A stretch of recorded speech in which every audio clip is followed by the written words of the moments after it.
Welcome back to Truth or Recon. I'm Agent D. Baker, a retired narcotics detective, SWAT team member, and U.S. Navy combat veteran of OEF and OIF. With years of real-world experience in high-stakes environments, I have seen firsthand the dangers that lurk both in our communities and now increasingly online. These conversations can get raw, they can get heavy, and sometimes they may not be suitable for children, so consider this your disclaimer. But if you care about truth, justice, and accountability, then you're in the right. What's up, everybody? Hope everyone's having a good Sunday night. I wasn't going to go live tonight, but then I remembered tomorrow is a holiday for a lot of people, so thought I'd jump on for a little bit. But tomorrow night I'll be back on my normal time of 8 p.m. Central. Hey, Nancy, how are you?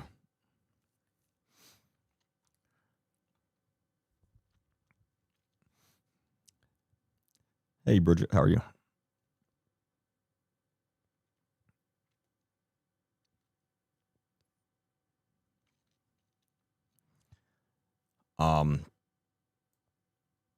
What's the latest? I don't even know. What time is it here? It is 6 minutes till midnight.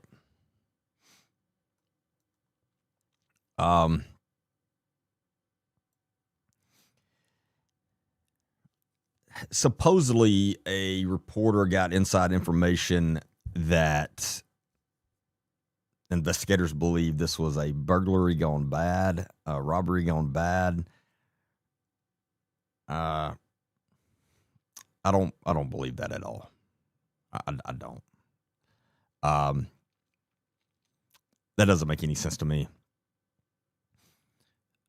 I've had the privilege, I don't know if you'd call it a privilege, of being inside a lot of criminals' minds. And I cannot imagine. So the type of people that would do a home invasion, burglary, breaking into a home in the middle of the night. There's only a certain type of person that does that. And I can't see a couple of those together getting into a house to steal things and then on the fly making the call to, let's take this 84-year-old with us. I can't. I can't see that. I can't.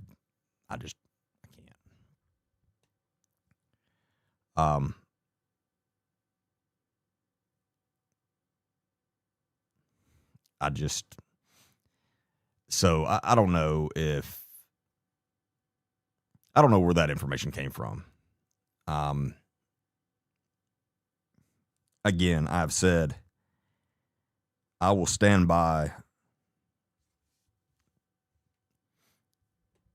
until some evidence comes out that makes me change.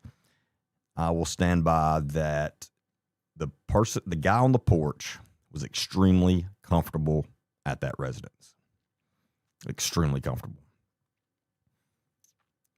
Again, that's why I don't believe this was some home invasion gone bad, burglary gone bad. I just don't see that.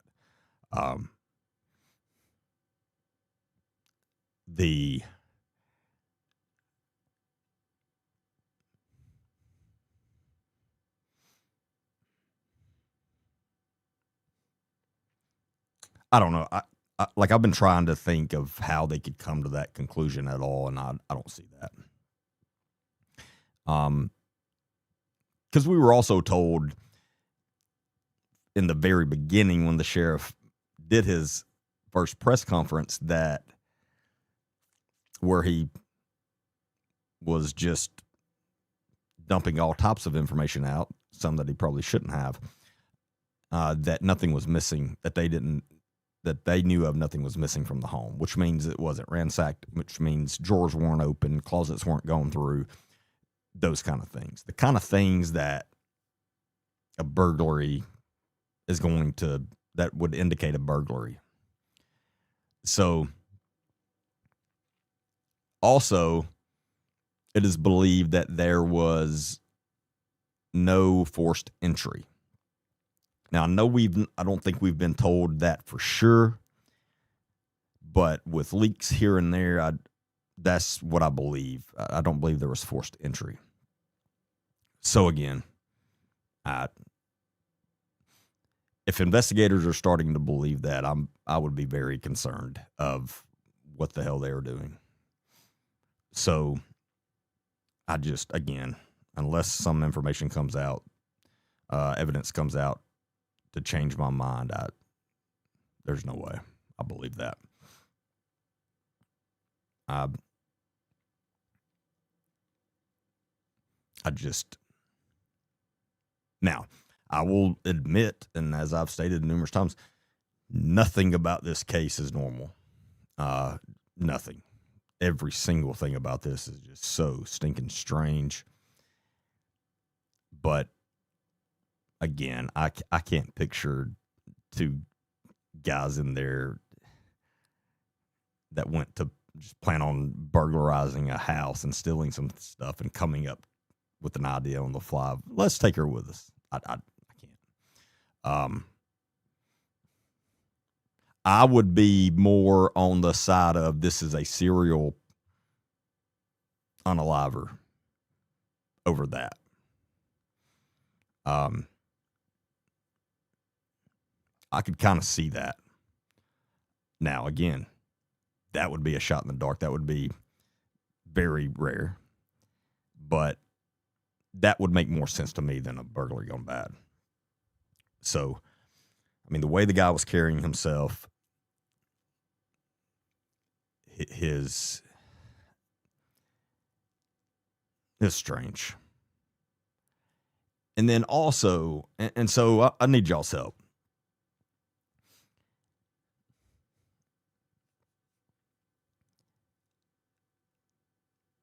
Because I don't stay glued to the internet on weekends. I glance here and there, and my team sends me, updates and stuff. I keep seeing the headline of they've got some presumptive test from one of the gloves that they located about 2 miles from her house or a mile from her house, and that it matches the DNA of the masked man on the porch. If that's true, then that means they have the masked man identified. So, am I missing something? Has anyone seen where that's coming from or why I keep seeing that headline from some pretty reputable news sources? Because again, the only way that could be true is if they have that person identified. And I've seen people say, well, it matches the DNA on a glove they found inside the house. Well, that doesn't. Then you can't say that matches the DNA of the masked man because we don't know that he is the only one at that house. In fact, I don't believe he was by himself. I don't believe anyone could have carried this out at all by themselves and being able to remove her and getting out of sight without anybody noticing, seeing anything. I don't believe that. So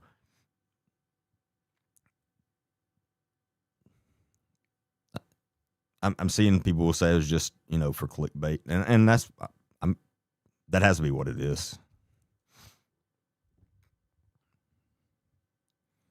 I didn't know if anyone had actually seen any kind of statement from the authorities or something that said that same thing. Because again, if they say that, then that means they have him identified.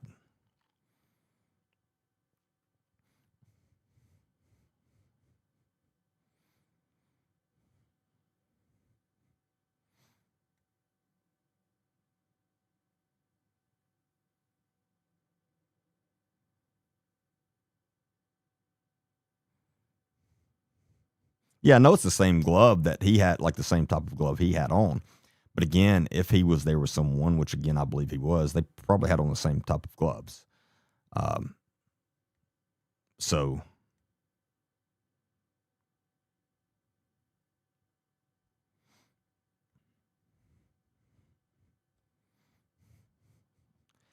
Does it seem like they're botching this up on purpose? No, I don't think that's the case. I think the sheriff is putting a big kink in this investigation. I think he is hindering this a lot. And I firmly believe if he was not involved at all, that they would at least have someone in custody at this point. I firmly believe that.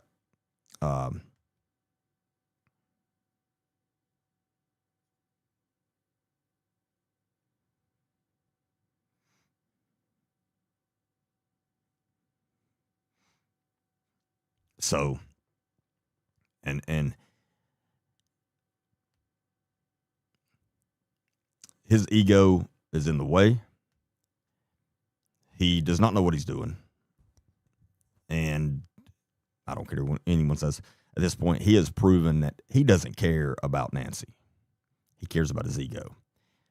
I do think the last thing he wants is for the FBI to come in and then solve the case when they didn't.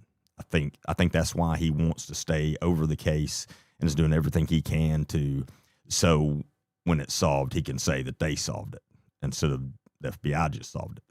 And that's a big problem. And if you live in that county in Arizona, don't forget this when the next election comes around. I'm telling you, I've go watch my podcast. I've investigated a lot of sheriffs, quite a few. I investigated some when I was in an official capacity. I worked some pretty big corruption cases on sheriffs in Alabama, 3 to be exact, and worked quite a few other corruption cases. But just on sheriffs, I worked on 3 that all ended up in federal prison. I'm currently on another Alabama sheriff that is the most corrupt I've ever seen by far. I know a bad sheriff when I see one. I know a bad police chief when I see one. And you all in Pima County, Arizona, have a bad sheriff. I don't know how the man got elected with the way he speaks, honestly. He's very unlikable. He's, as I said last night, he's a horrible communicator, which means he's a horrible leader. I don't know how a horrible communicator like that gets voted in office. That blows my mind in itself.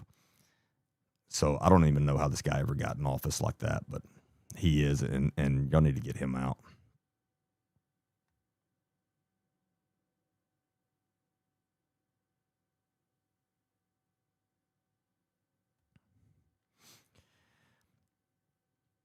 Yeah, Addison, you can listen. All my full podcast can be found on wherever you get your podcast, Apple Podcasts, Spotify, and then YouTube and Rumble. You can find all my full podcast, and then I also post a lot of shorts on YouTube, TikTok, and Facebook as well.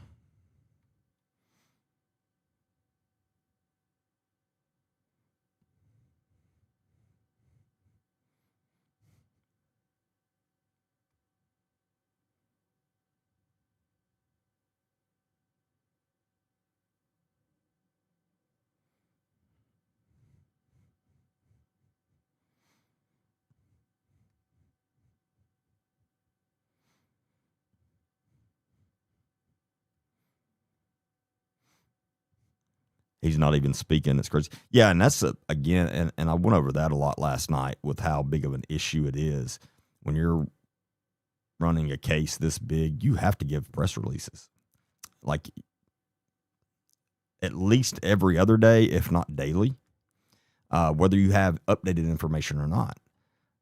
It keeps out a lot of the false leads, a lot.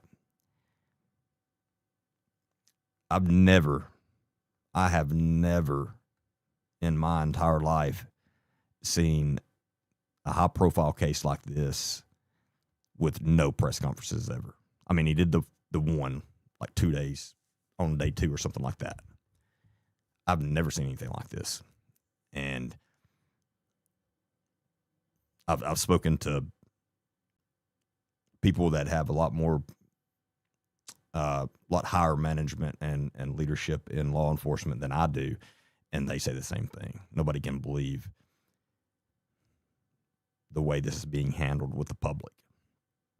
And that's what's leading to all of this chatter everywhere. Do I think the family was told not to leave country?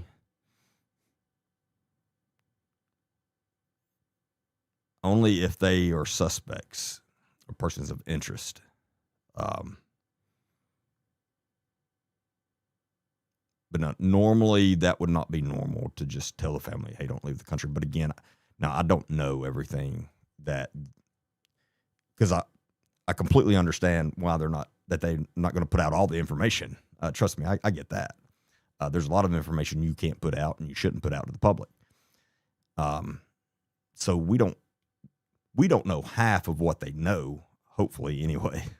I'm starting to wonder, honestly, but hopefully we don't know half of what they know. But just from what we know, I don't know that they would tell them that, but that doesn't mean they haven't. I don't know.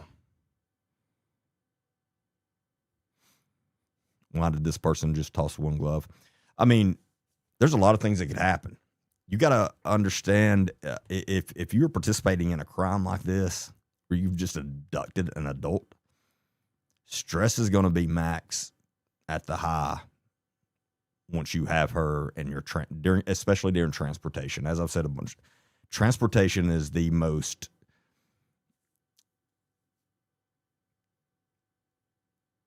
trying to think of the right words here. Transportation is the most dangerous time for you to get caught. So when you're out in the open transporting someone that you have just abducted, you're going to be stressed to the max. I don't care who you are. It could have been as simple, once they got to the car and they're putting her in the car, a glove slips off and is stuck to the car for a little bit and then finally flies off a mile down the road. There's a bunch of different reasons that could happen.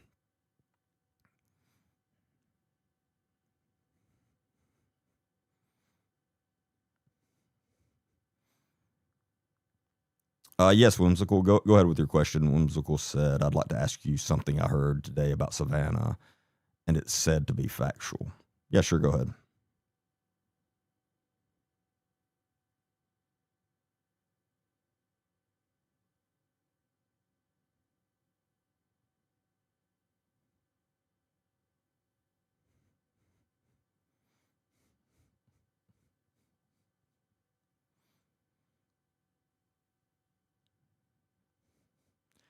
Yeah, I understand human reaction when taking gloves off is take both off, but again, one could have slipped, one could have fallen off at some point.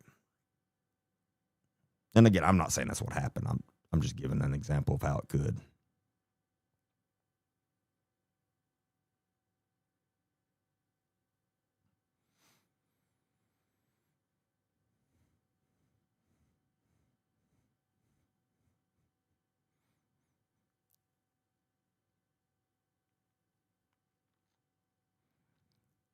But I don't think I mean, I see no evidence of law enforcement trying to cover up anything.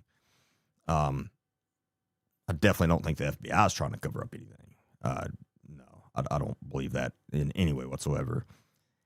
But again, I see no evidence that Pima County is trying to. I just think they have an ignorant sheriff that is more worried about his ego than his citizens.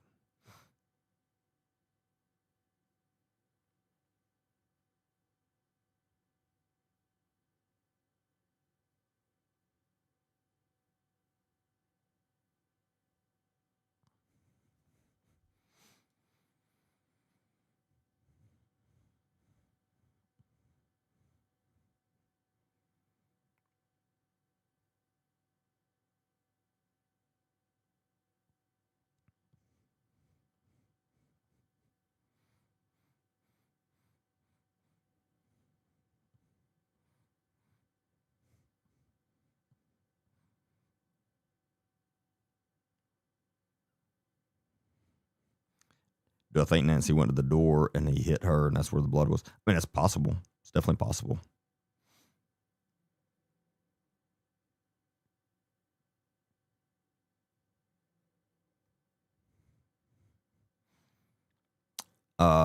Team, whatever comment y'all just had pinned on TikTok, it went away before I could see it.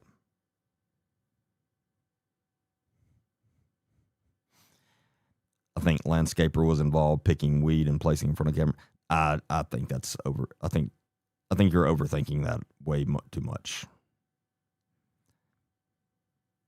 I heard that Savannah had a throat surgery and was off a couple months. That is true. I know she had throat surgery. Now, I don't know when exactly that was, but that is true. And she was worried about money. No, I mean, I've heard from a very reliable source her net worth is close to $50 million. She's not worried about money.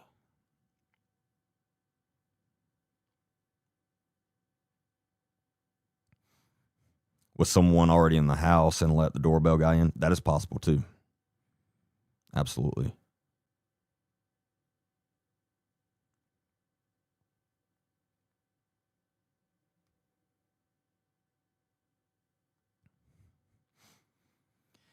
Yeah, skill, and that's what I'm saying. I don't think this was some professional criminal in any way at all. Again, I from trying the flowers thing. Now, again, I get a little sense of possibly autistic, which definitely which would follow the theory of a serial unaliver. Not that all of those not that all of them are autistic, but some of them are extremely intelligent and autistic. I could see that. Again, that is a stretch theory, by the way. Pure speculation on my part. I'm just trying to come up with something that kind of makes sense in my head. But I do not think this was a career criminal at all. I don't think that. That's one of the main reasons I don't believe this was a burglary gone bad. I don't think this person goes around and is normally doing this type of stuff. I do think it's someone she knows.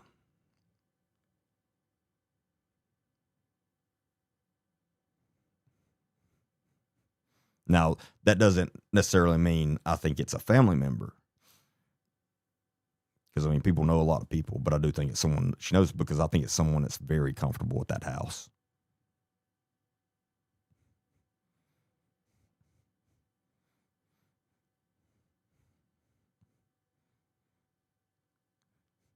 That person on the camera was not a female. It was a male. What does it even mean to be a professional criminal? I mean, someone that regularly burglarizes houses, regularly participates in robberies, those kind of things. That's what I consider a professional criminal.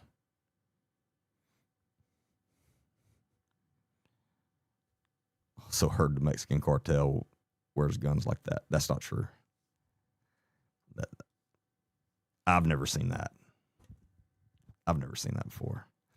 I can promise you this is not cartel related. Not one thing about this screams cartel. Not one thing. I'm not saying maybe some cartel members don't wear their weapons like that. I've never seen that. I've done some work on cartels, for sure. Not an extensive amount, but I've worked cases on some cartels before. I've been to a lot of schools and classes on cartels. A couple that were taught by actual inside informants with the cartels. I've never seen that. I've seen tons of pictures, videos, things like that. I've never seen that. I'm not saying it doesn't happen, but I can tell you nothing about this screams cartel.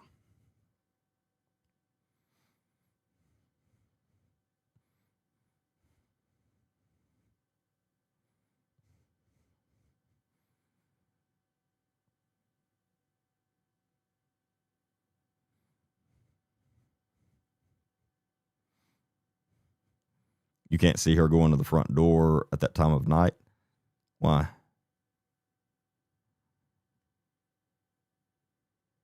I mean, normal people, somebody knocks on their door, rings their doorbell at night, they're at least going to go towards the front and look out. You're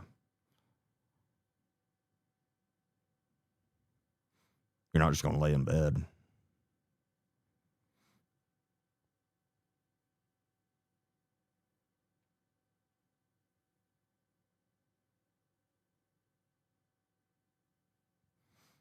Yeah, I mean, you definitely shouldn't open the door at all.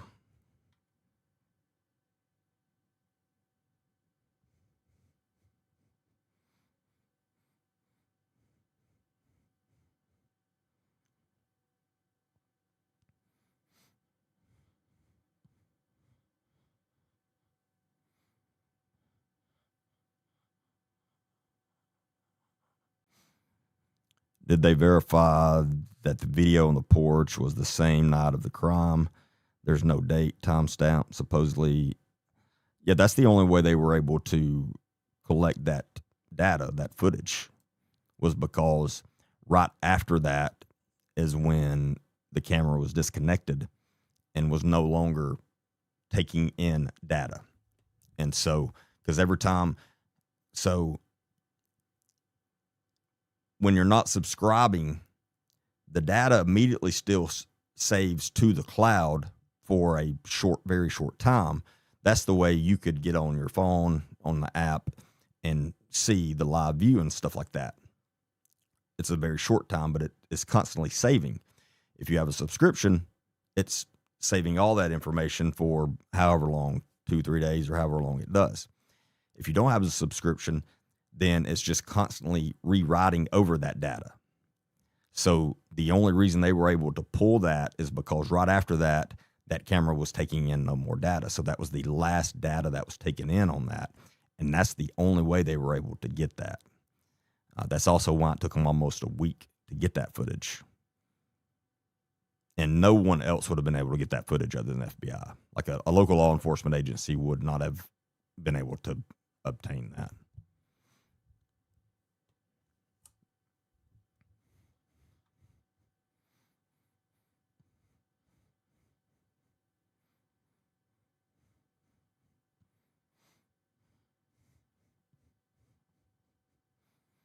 But you got to think, you got to put yourself inside her mind as well. She's 84 years old.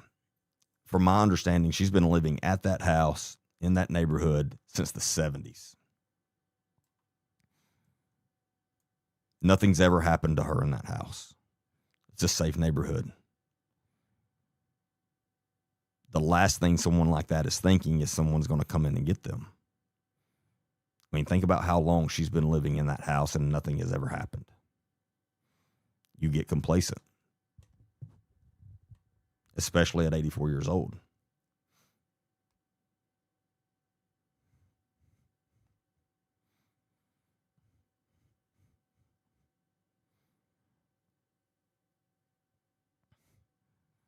Do I think she got an alert when someone was at the door?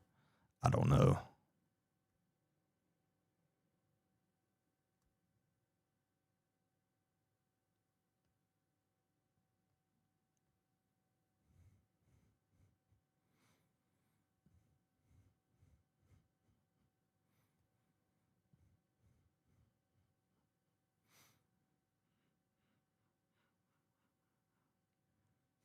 I know y'all keep saying he had eyeliner on. You can't tell from infrared. That could be a shadow from the mask. You can't tell. It's impossible to tell.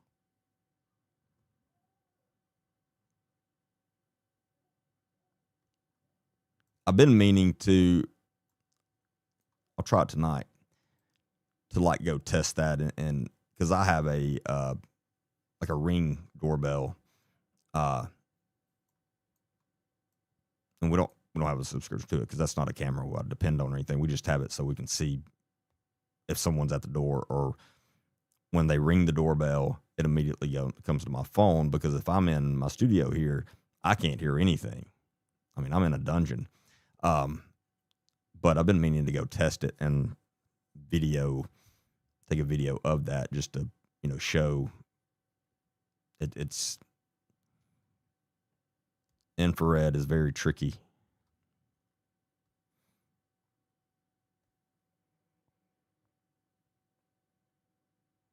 Now, again, I'm not saying he didn't have on eyeliner. I'm just saying you can't tell from that video.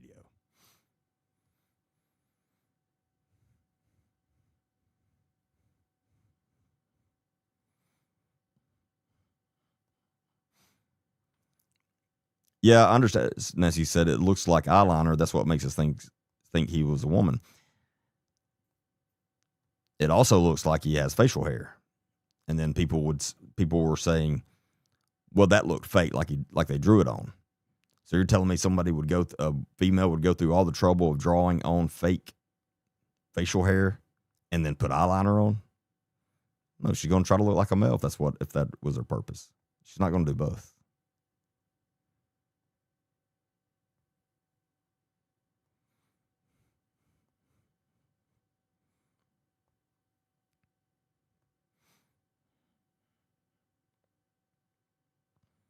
When suspect is identified, why are they taking approach to use SWAT? Is it in case Nancy is actually being held hostage? Any high-risk arrest warrant, you're going to use a tactical team.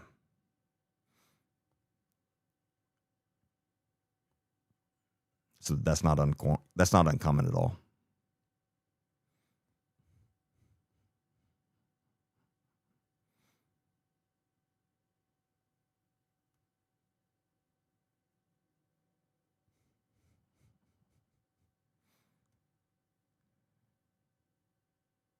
I agree with what Psychic Rider said. He didn't show up for T. He didn't show up to rob. He went there with a violent plan. I agree with that.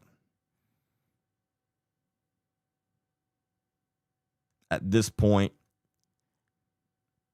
and again, this is speculation, I believe it was someone that knew her, and for whatever reason, and that reason we don't know yet, that person or someone that works with that person didn't want her alive anymore. And they went there, and whatever happened.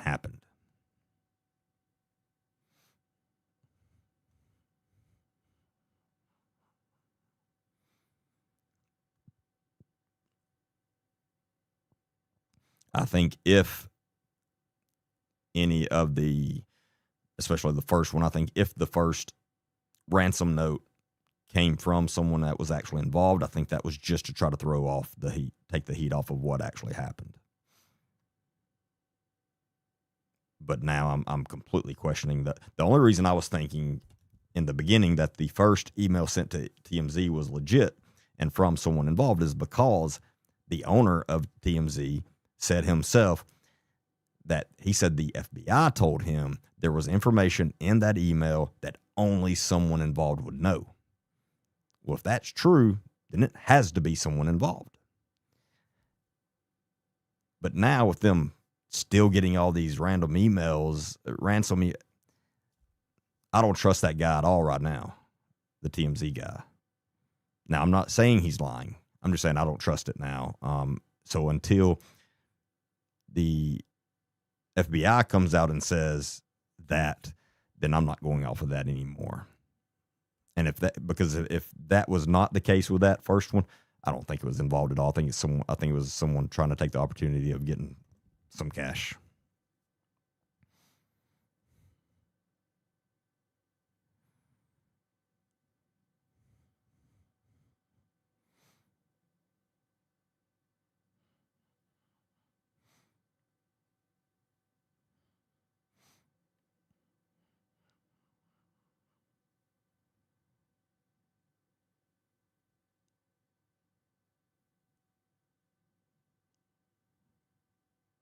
I mean, it could have been a librarian down the road or something that saw, hey, maybe I could get some Bitcoin cash from this or something. You don't know. I mean, there's no telling.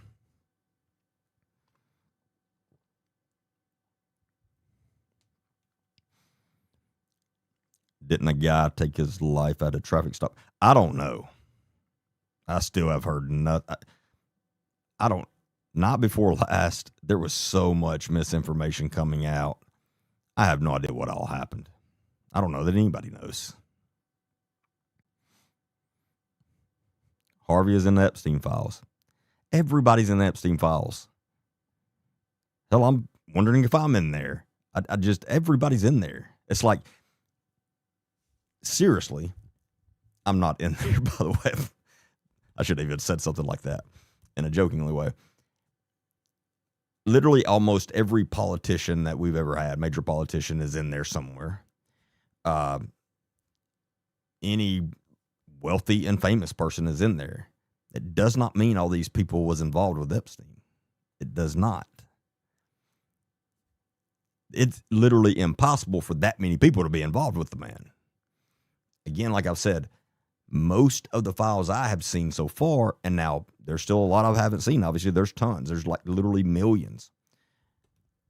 Are crazy anonymous tips that have absolutely no factual backing whatsoever.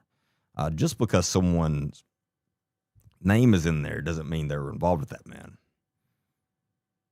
Now, I'm not saying that guy wasn't involved with him. I'm just saying I'm not going off of just somebody. Well, they was in the Epstein files. Again, at this point, who the hell wasn't in the Epstein files? Seriously, I want someone to tell me a current, big, powerful politician that's not in the Epstein files. I challenge somebody to tell me that.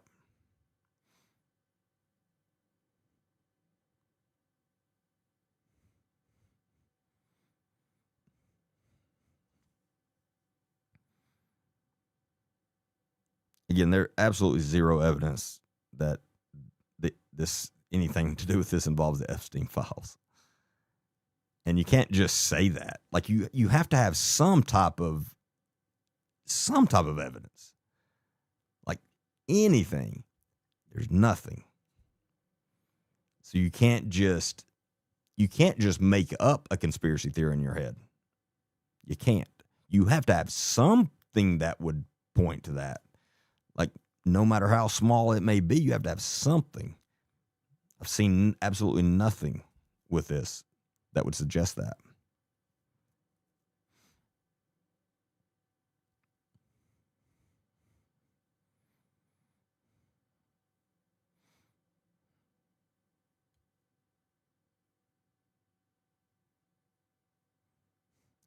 Now, could this have something to do with someone had... Think how to word this. Would this have happened if her daughter was not Savannah Guthrie? Then I think there's a good possibility it would not have. Now, where that comes into play, I have no idea.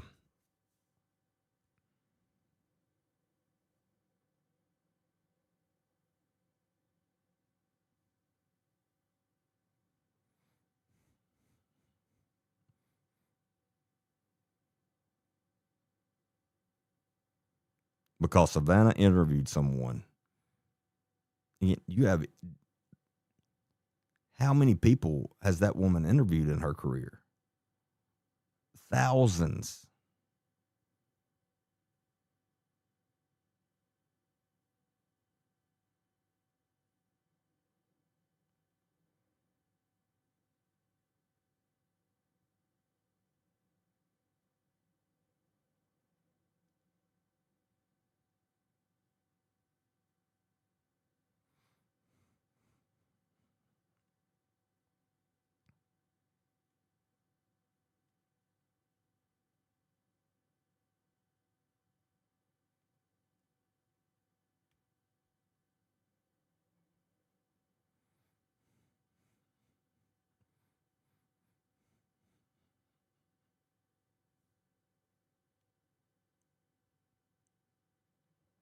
Somebody just type George W. Bush. Give me more. I don't know. You just saying his name or something. I'm confused about where that came from.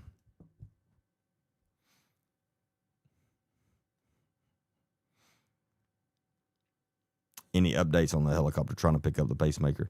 Not as far as I know.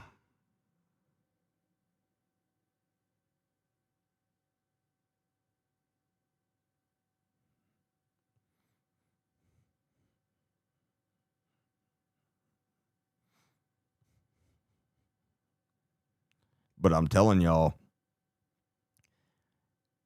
the ransom note makes no sense. Number one, why send it to TMZ if it's legit? That doesn't make sense. You're going to want to get that straight to the family. Again, if you're actually taking someone for ransom, you want this process over as fast as possible, especially if you're holding an 84-year-old woman that's got all these serious medical issues. I mean, you're going to want this to be over in 2 days, if that long. They waited 2 days before they even sent that. That's never happened. In any legit ransom, that's never happened in this country. Ever. Not one time. And then again, why send it to TMZ? If they had sent it to NBC, that would make a little more sense. But what would make sense is sending it straight to a family. They didn't do any of that. The way again, we haven't seen the actual email. I'd love to see it because I would love to freaking analyze that thing. But it's been said allegedly that there was a statement in there of this is the only communication you're going to get from us. Well, that right there shuts off any ransom because that's not the way a ransom works. You're going to have to show proof of life. If you want any chance of getting an actual ransom, you're going to have to show some type of proof of life.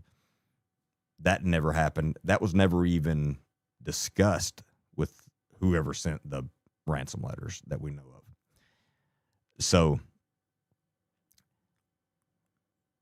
Jenny, are you being sarcastic? She said, you said name one politician not in Epstein files. George W. Bush. Are you being sarcastic?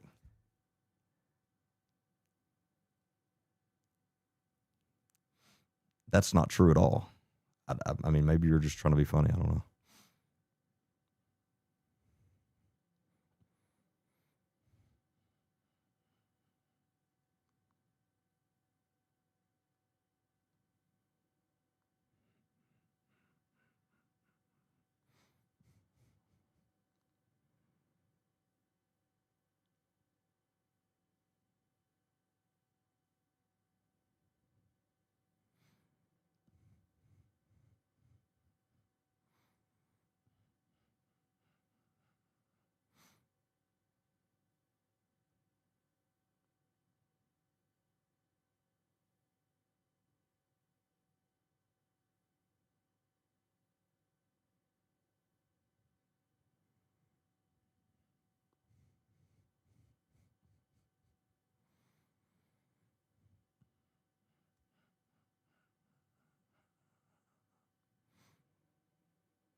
Could this go cold?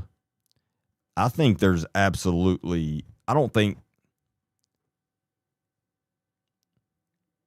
it would blow my mind if they're never able to identify the masked man on the porch. If they haven't already, it's only a matter of time before he's identified. So, I mean, is there a chance that they may never find Nancy? Yeah, that's possible. I hope that's not the case. But is there a chance that they're never going to find anyone responsible? No, I don't think so. I think it's only a matter of time. Now, I can't tell you exactly when, but yeah, I don't think it'll just go cold like that.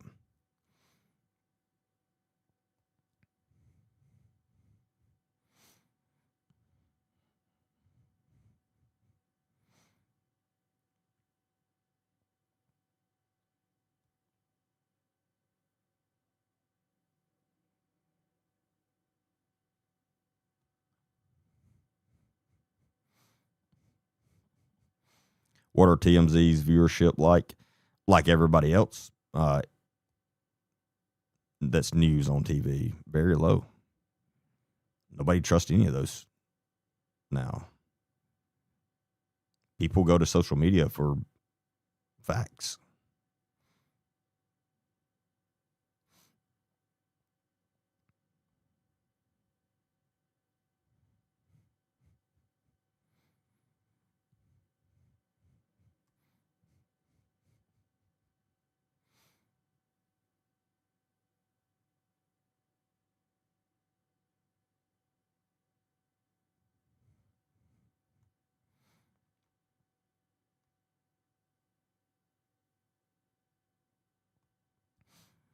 Can't they make a portrait of him with the computers and points of his face?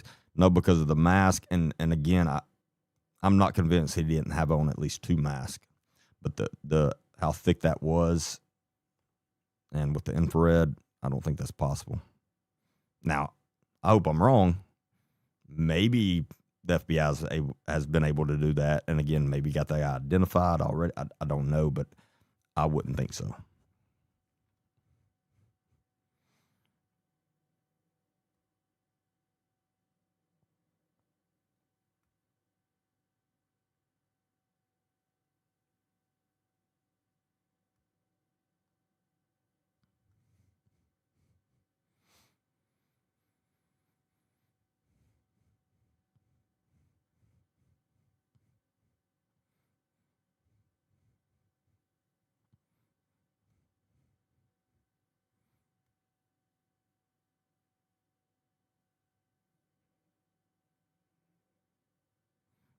Oh, I've not seen Brian's interview with the Union sergeant. I saw somebody else mention it a while ago. I'll have to check that out.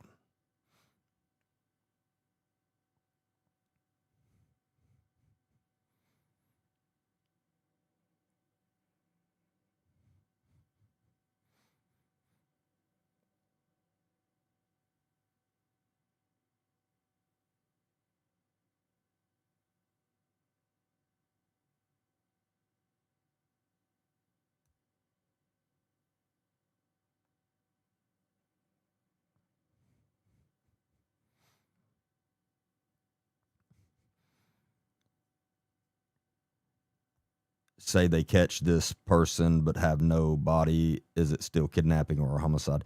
It is possible. Uh, Obviously, without a body, it does complicate things a lot, for sure. So it is possible, but definitely not ideal. But it just depends on what other evidence you have, such as if 3 people were involved in this, and 2. Let me put it this way: if 3 people were involved in this, and the FBI gets all 3 of them in custody, they're going to get it solved. It's impossible not to. If it, more than likely, if just 2 people, and you get them in custody, if you know what you're doing, and trust me, the FBI has interrogators that know what they're doing. That is definitely one of their specialties. You're going to be able to turn one against the other. If you have 3, you're going to turn 2 against 1. You're going to. So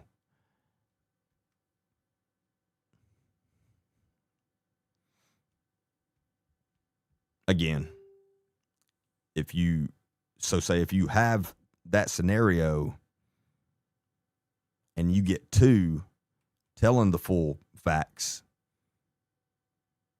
but yet they're still not able to locate her, then there's a good possibility that they could still get prosecuted for what exactly happened.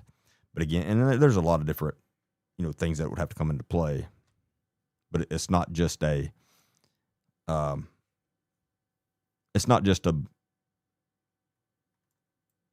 black and white thing like that, a cut and dry thing.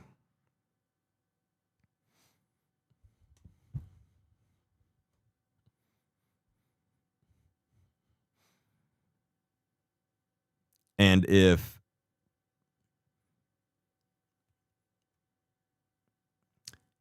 if her life was taken at the house or just soon after, I don't see a reason why they would go into Mexico. Again, you're not going to want to drive an hour with a body in your car. You're just not, especially when there's vast desert right by you. I don't see that.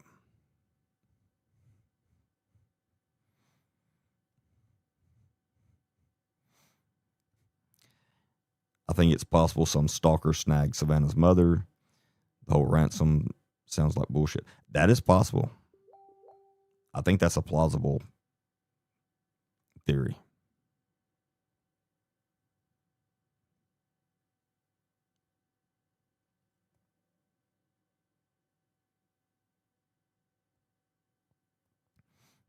Well, yeah, they could have crossed, but why?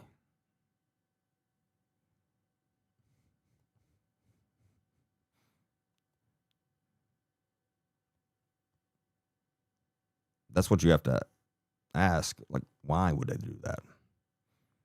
Why chance driving an hour when you could drive 10 minutes and get that off of your hands? I hate to sound, I know that sounded horrible, but you know what I mean.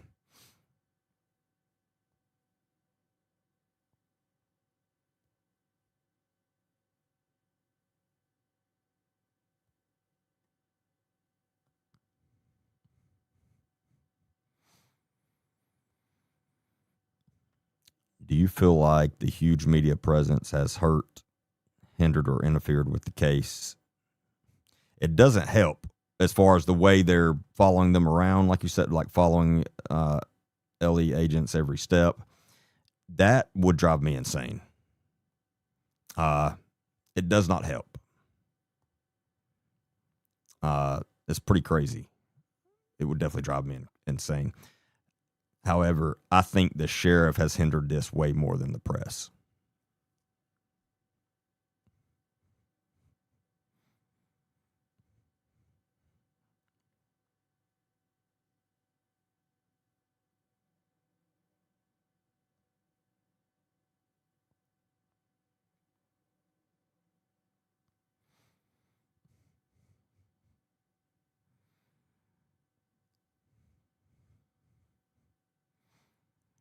I was thinking about the fact they keep going to her daughter's house. Maybe the person worked for them both.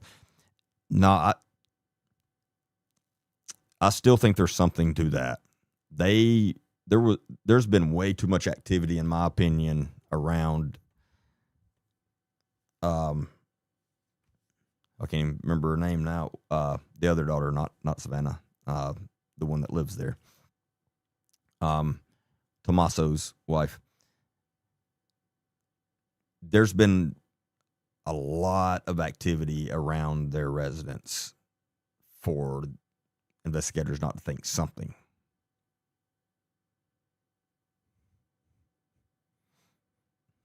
Annie, that's it. Thank you.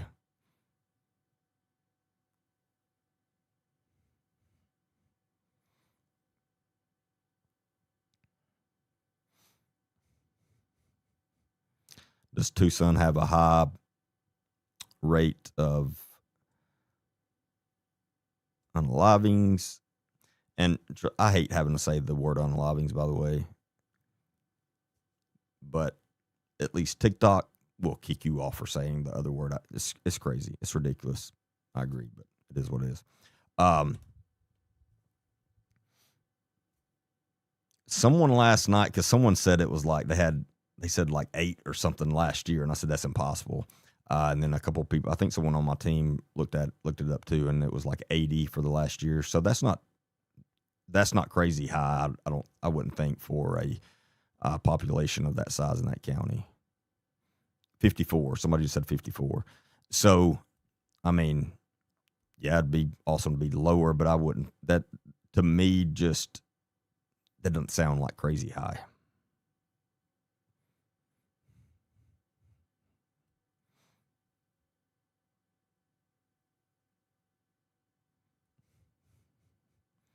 And Ashley Banfield said the other night that she still stands by that source. Yeah,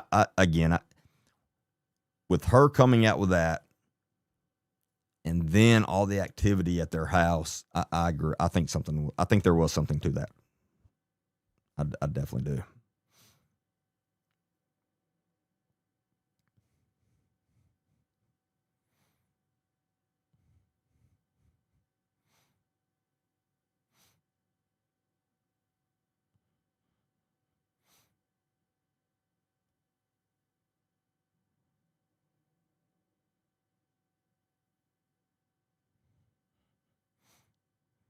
The more they send random emails, the more chances they were to get caught faster, I would think. Yes, exactly. And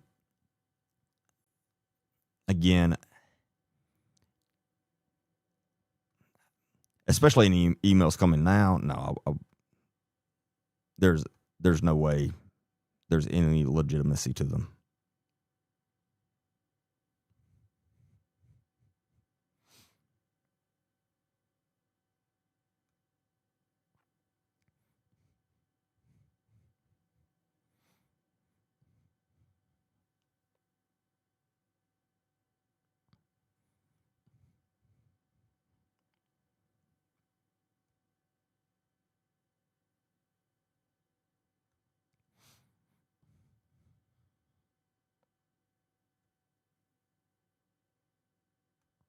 I heard it has a super amount of drugs. I mean, any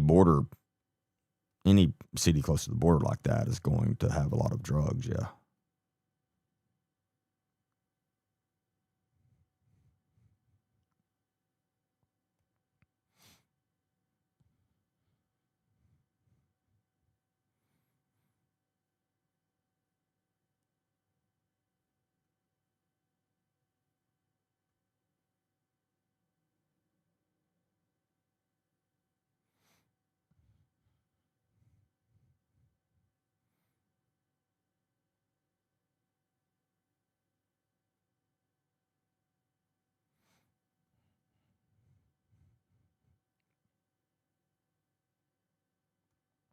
Is it unusual the sheriff still won't come out and say family has been cleared?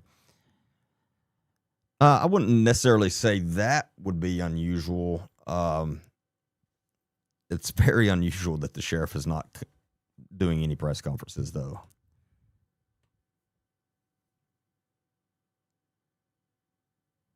I mean, I would definitely think with a normal sheriff, or if the FBI would have just been able to completely take over from the beginning, then I think if all the family had been cleared, I think they would have stated that for sure. But with this sheriff, and who knows? I don't know. That guy, again, the guy's an idiot. That's the best way I can put it.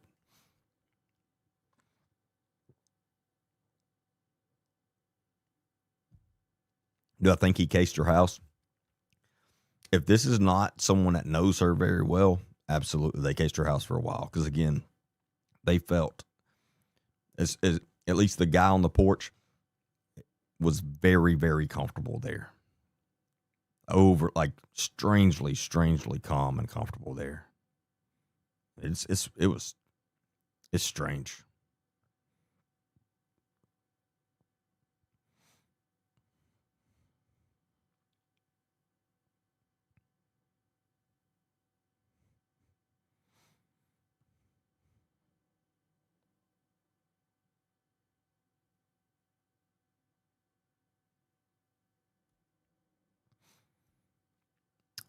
Italy is not a country that doesn't extradite. No, Italy extradites. But I'm telling you, with the presidential administration we have now, if suspects are located, it doesn't matter where they are. He's going to send people to go get them.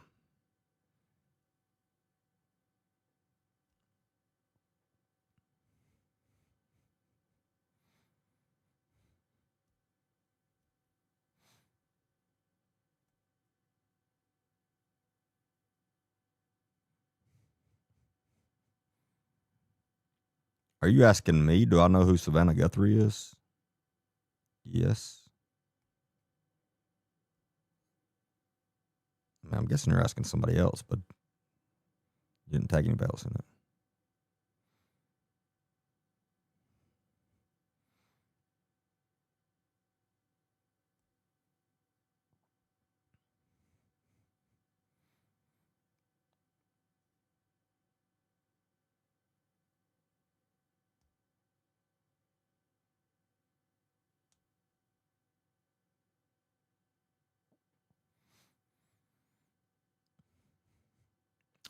Yes, I know who Savannah Guthrie is.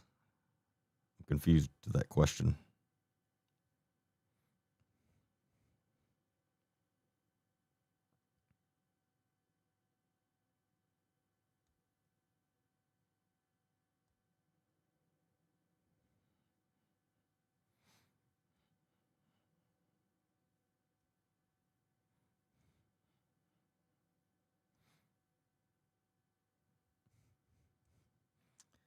Hey, AJ, Disa, whatever, do you live in the United States?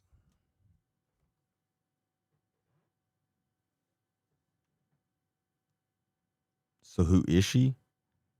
She's a co-host on the Today Show with NBC. Some kind of trick question.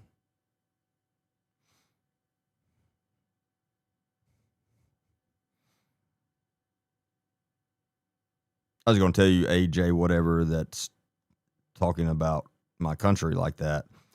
If you live here, we don't want you here anymore. You can leave if that's the way you feel, but you're going to leave this comment section.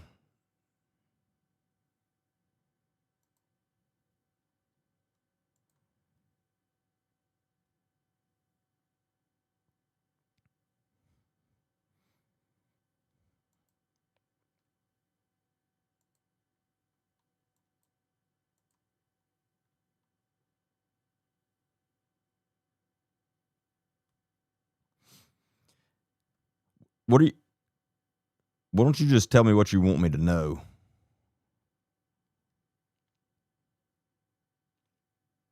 Like, where are you getting at?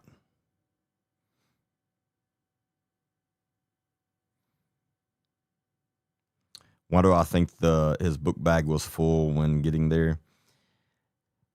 I mean, that's a good question.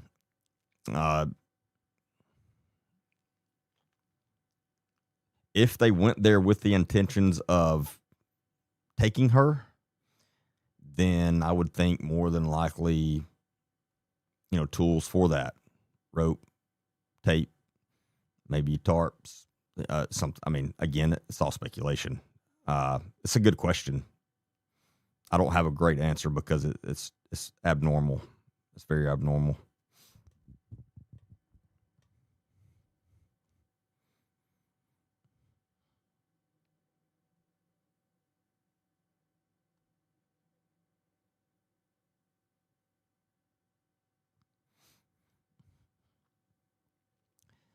I personally feel this is way bigger and deeper than any of us can know. And I'm not trying to be an asshole, I promise. It's just when what I call baby investigators would use the word feel, they learn not to use that word with me again in an investigation.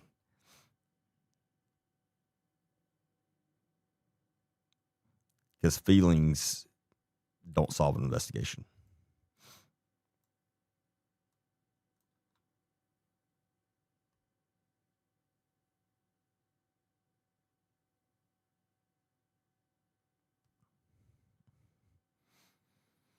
Oh, I'm sorry. Yeah, I'm on 3 different platforms right now. I'm on TikTok, YouTube, and Facebook. So I've got comments from all of them. I'm sorry. I keep forgetting to tell that on these unscheduled lives I jump on.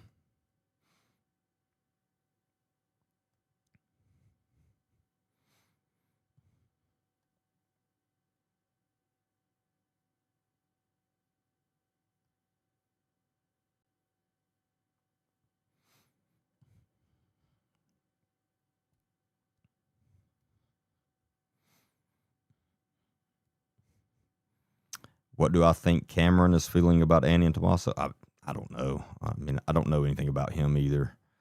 I don't have a good answer for you.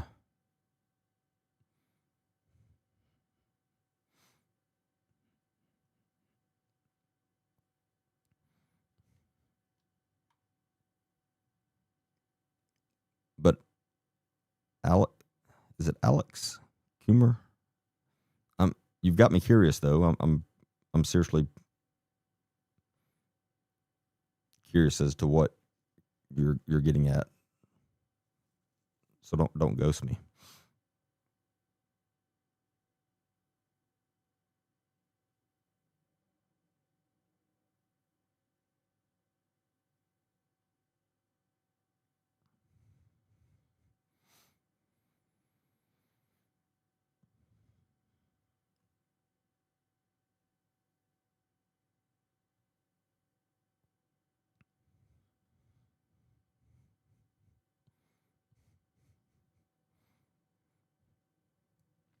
First time seeing your channel, give me the skinny who did the crime. I mean, that's the question of the year. The only things I can say is in relation to the porch guy, the guy on the camera, and the porch guy is what I call him. He is extremely comfortable with that residence. He was strangely calm to be a part of what he was being a part of. Strangely calm. Very, very strange. Very comfortable there. And he knew the front porch area. He knew everything that was there. He knew the exact layout very well. So I do believe whoever that person was is very, very familiar with her residence. Now, that could mean he's a family member, close friend. It also could mean he's a neighbor. It also could mean he's someone that does regular work on the property, such as lawn guy, pool guy, those kind of things. But it's someone that was extremely comfortable there and knew everything. And I'll show y'all this for those of you that hadn't seen it.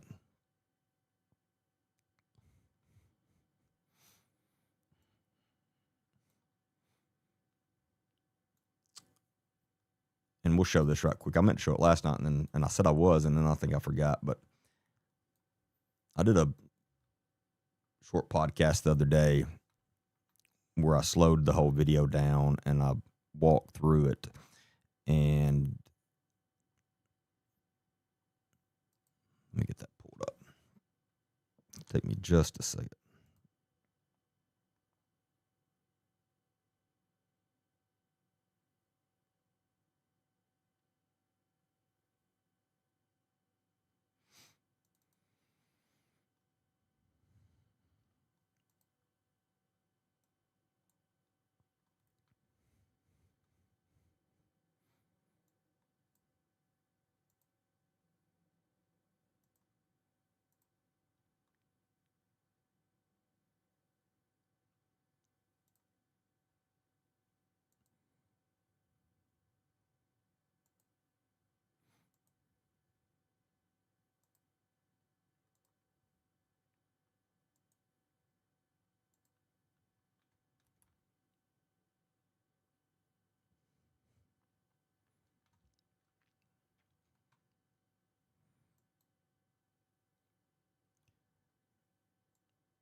All right, so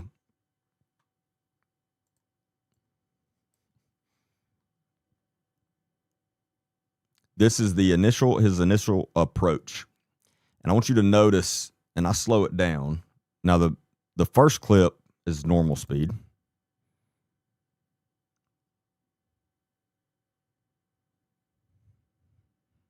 Now, right here. Hold on. I may have pulled up the wrong video.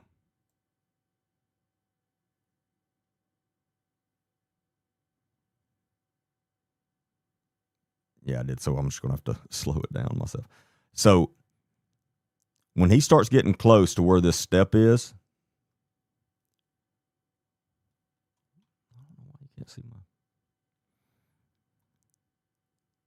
So the front of the porch area where the step is, he starts getting close. Watch what he does. Boom. He turns that flashlight on he has in his mouth. And look where it's shining. It is shining right on that step. So that leads me to believe he definitely knew a step was coming up. I mean, the timing couldn't have been better.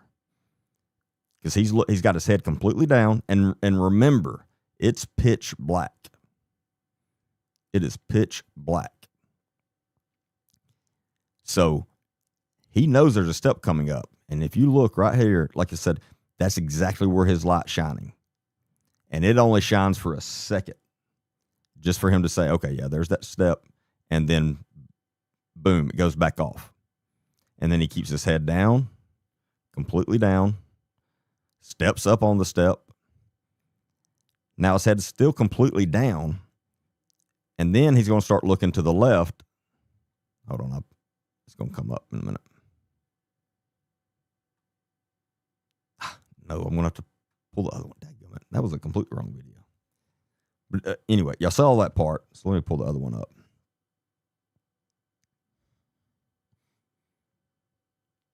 I had a video where I stitched them together, but I don't know. We'll just do this.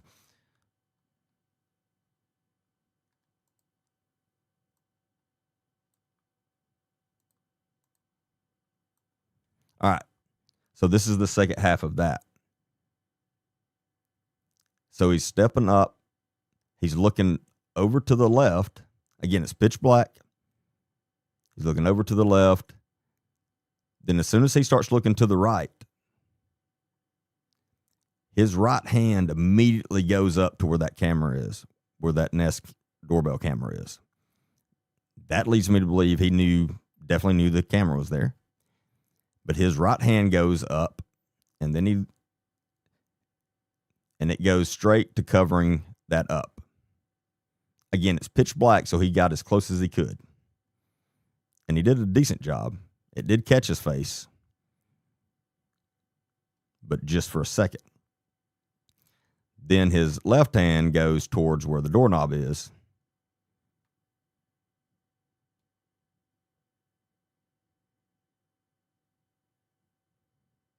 And then he decides, I need to... I don't know what he's thinking at this point. Well, I need a way to cover this up. I don't know. It doesn't make any sense.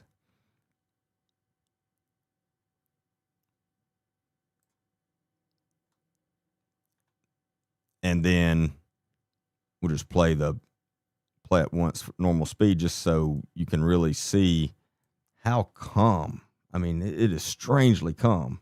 And think about the crime he is about to be a part of, or is a part of right now.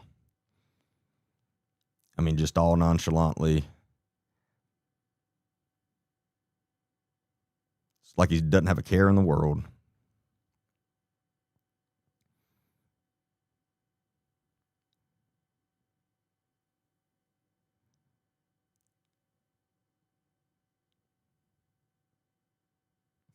And you see him flash that light a few more times there.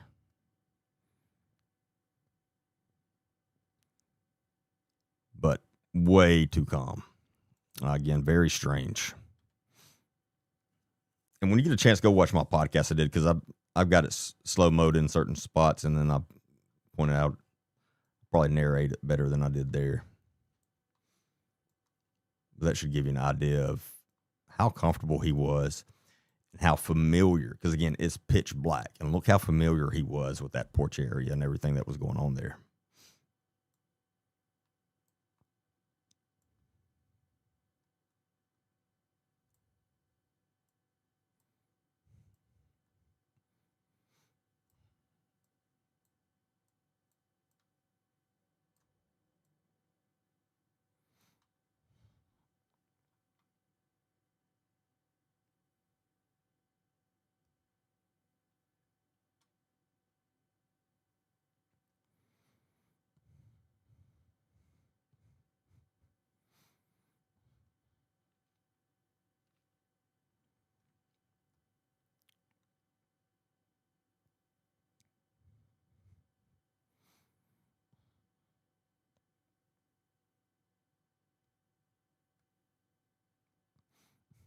Yeah, I mean, knowing the steps and stuff, could mean he just scoped it out good.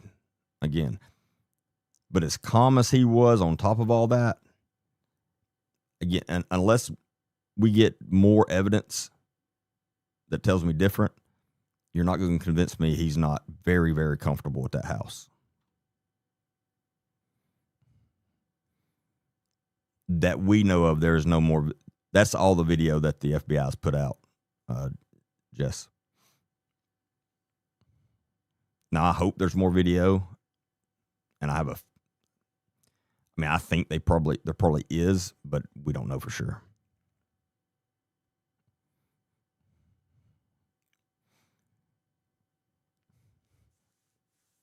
You can find my podcast anywhere you find podcasts, Apple Podcasts, Spotify, YouTube, and Rumble, and it's Agent D Baker, just like my TikTok name.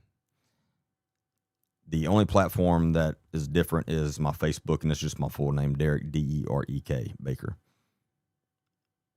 But Spotify, Apple Podcast, YouTube, Rumble, where my full podcast star is Agent D Baker.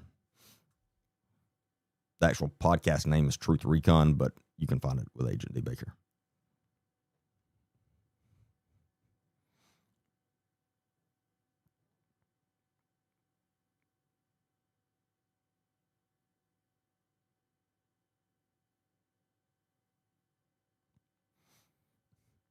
I mean, that's plausible. Mimi said, what if he was a regular delivery guy? That's definitely plausible. As far as how familiar he was with the area, yeah.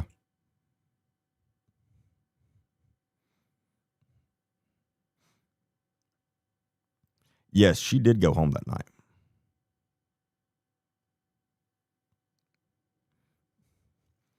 So, very quickly, her iPhone arrived at her house just before 10 p.m. that night, and her pacemaker was still Bluetooth hooked up to her iPhone, so that tells us she was there as well. Her iPhone stayed at the house forever. At 2:28 a.m. is when her pacemaker got out of Bluetooth range of her iPhone. So more than likely, that's when she was taken. Her phone stayed there. So that's, and then at 2 a.m., right at 2 a.m., there was a big spike. So her pacemaker was recording all the data that it normally does all the way up until 2:28 a.m. At 2 a.m., there was a big spike in her heart rate, and that was recorded, like a huge spike. That would suggest that's probably when whatever started happening to her was happening, when she got startled. And then again, at 2:28 is when it disconnected, and so that's the proof that she was there and alive, at least until 2:28 a.m.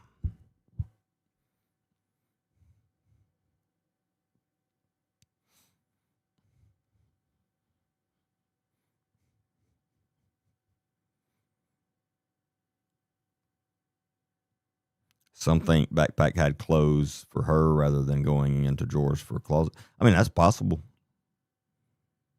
That's definitely a possibility.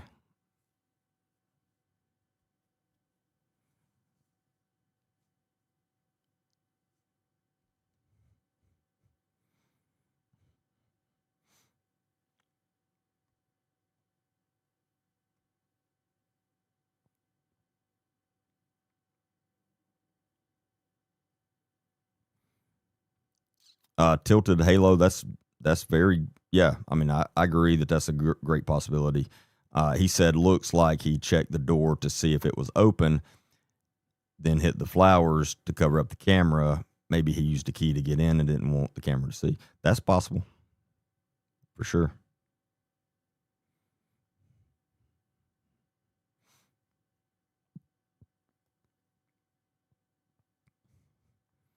I think she's still alive.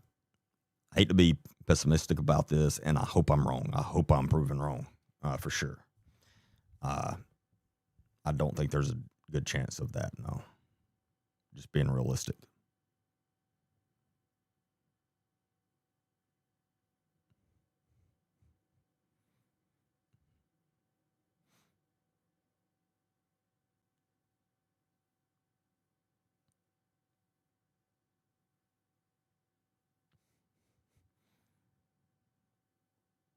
He didn't touch the doorknob. You can see it's pitch black. But I would believe he was reaching for the doorknob. Again, I think some are underestimating how dark it was, especially on that porch, an enclosed area, except for that front part. Night, they said there's no street lights in the neighborhood. From what I've heard, it is very dark in that neighborhood. It was obviously very dark where this infrared was shining, because you can tell where it's dark and lighter through infrared. That front porch was very dark. Now, yeah, it wasn't so dark you couldn't see your hand in front of your face dark. Infrared still has to have some type of light, but it requires very minimal light.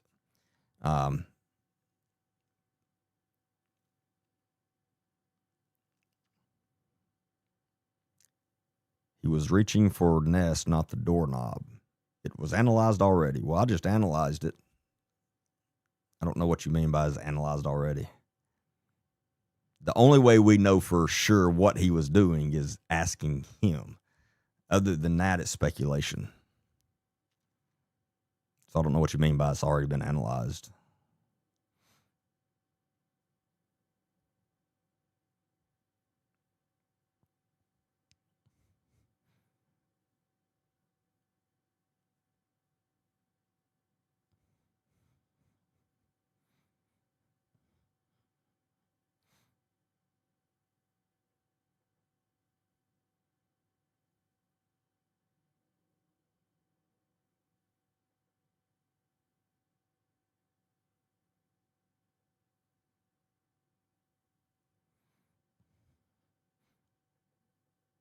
Well, thank you, Carolee. I really appreciate that. Said she watched my live for 400 minutes. That's a lot. I really appreciate that.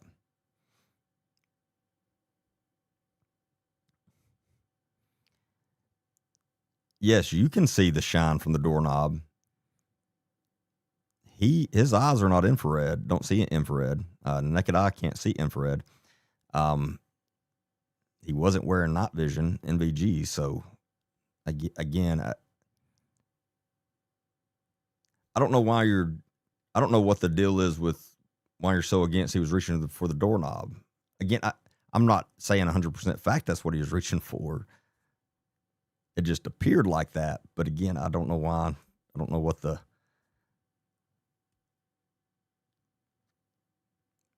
But again, the only way to know 100% factual exactly what he's doing is to ask him and him tell us. It's the only way.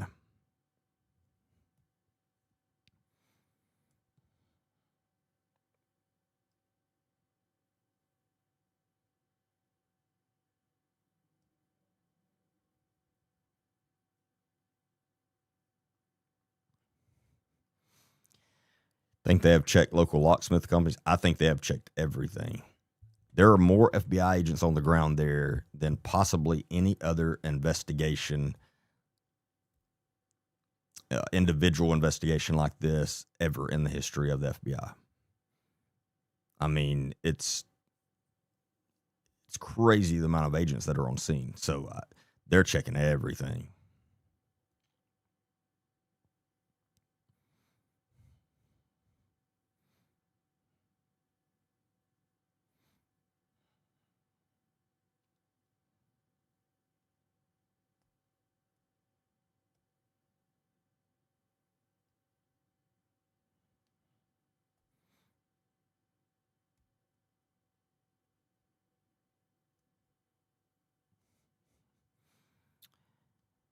Question. So Nest cameras do not have a light that comes on when motion is detected. I know Ring cameras have a floodlight that comes. My Ring camera doesn't. My Ring doorbell camera doesn't. I don't know about Nest. This one didn't. I wished it would have had a light. that would have made things way easier to see, for us to see him. But no light, obviously no light came on. But my Ring doorbell light camera doesn't have a light that comes on.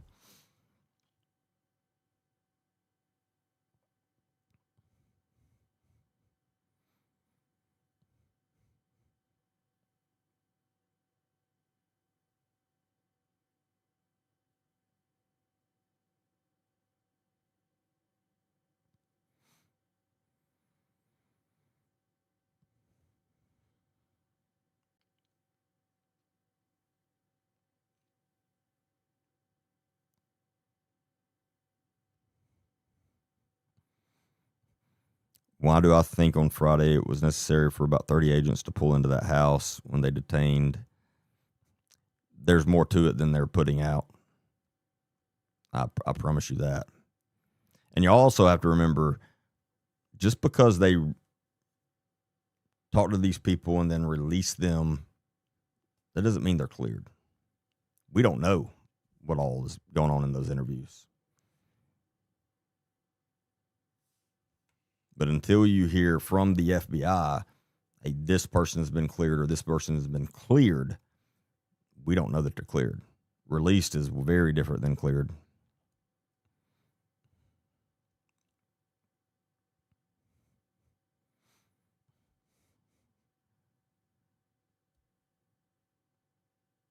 What about her husband's connection to the Clintons? Kind of strange with what's going on with the Clintons right now.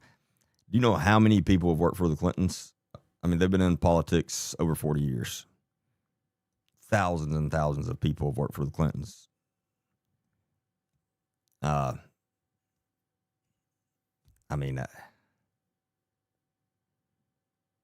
if it had to do with her husband, why Nancy's mother? Why not his family member? Again, there has to be something to point you towards a theory, like something. Do I believe the Clintons are responsible for some people's lives being taken? Absolutely. I do.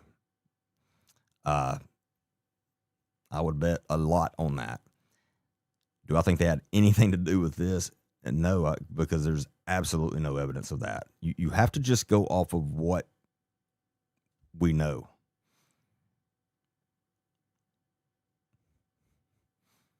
But I mean, thousands and thousands of people have worked for the Clintons throughout time.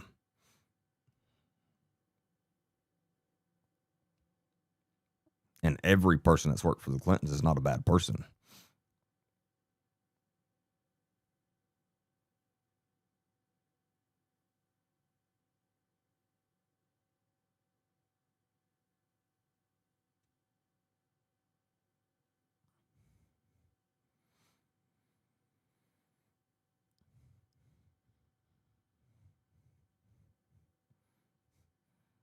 See, Mojo on TikTok, her dad worked as a lawyer and worked with Hillary in Arkansas a long time ago.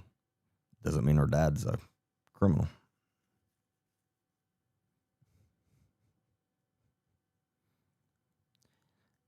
He's a cleaner for politicians. Tell me what that means. I'm being dead serious. I want to know what that means because I don't know. I've never heard that before until this case. And I asked people last night, nobody could tell me.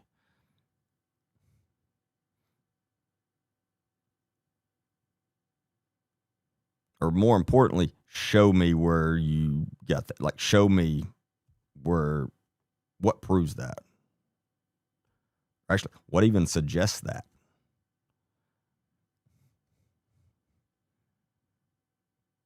Scrubs the internet for them. Again, I don't know what that means. What does he scrub off the internet?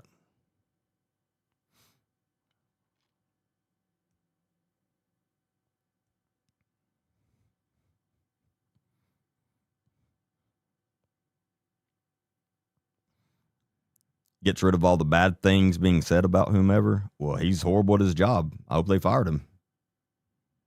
You see how crazy that sounds? That doesn't make any sense. Seriously, if that was his job, fired. Because he absolutely horrible at his job. Like, absolutely horrible at his job.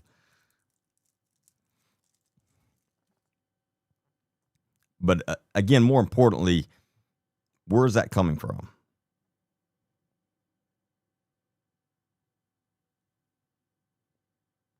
Like, y'all are repeating things that y'all saw on the internet. That y'all are repeating things that you heard from other people. If there is actual evidence that shows anything to do with that, I want to see it, and then I will agree with you 100%. But you can't go off of hearsay.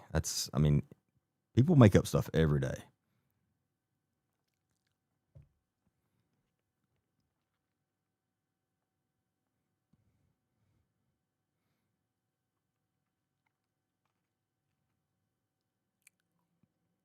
Yes, I've seen the video that Savannah put out today.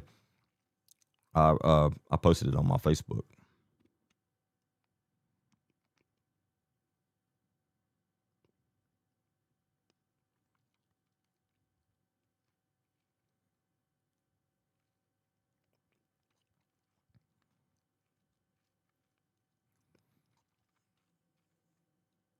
But again,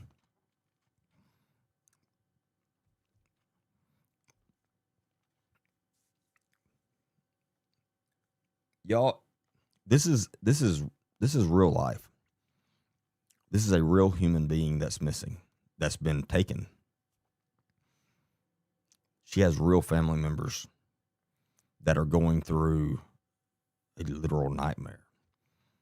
They're going through the worst thing that's ever happened in their life, and it's not ending.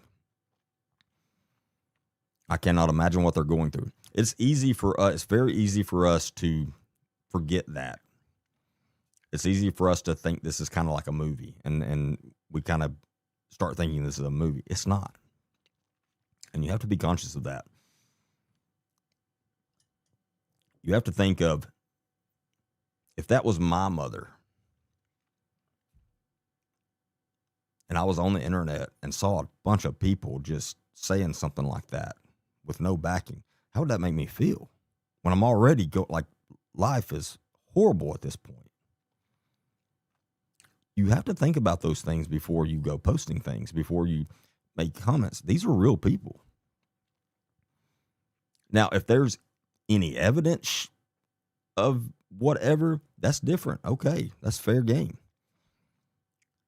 But just because you saw other comments saying that, and then you start repeating that, and then people see yours and start repeating that, you could ruin someone's life and it not be any truth to it whatsoever. And someone brought up the Atlanta Olympic incident. I can't say the other word because TikTok kicked me off. Have you seen what happened to the guy? I think he had the same name as the suspect. It literally ruined his life, and he had nothing to do with that. Just because he had the same name. It ruined his life. He lost his family. It ruined his life because of this. Because people just running and gunning with information, being very fast and loose with it, and not caring how it affects people.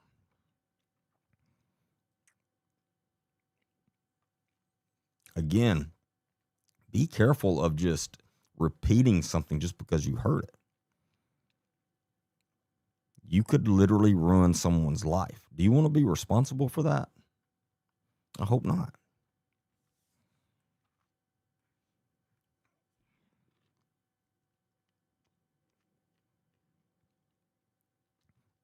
I've sat with these families during investigations when something horrible has happened to their family.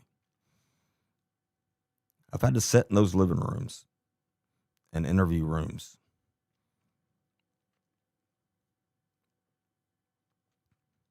And especially when a bunch of people think they're involved in something when there's literally no evidence involved, and they're already at the end and don't know what to do. And then they look at you and say, what can we do? And I've said, I don't know. People are evil. People are ignorant. And they will spread false information like crazy. I'm telling you, if you've ever sat with those families, you would know what I mean. And you would be way more careful in the things you repost.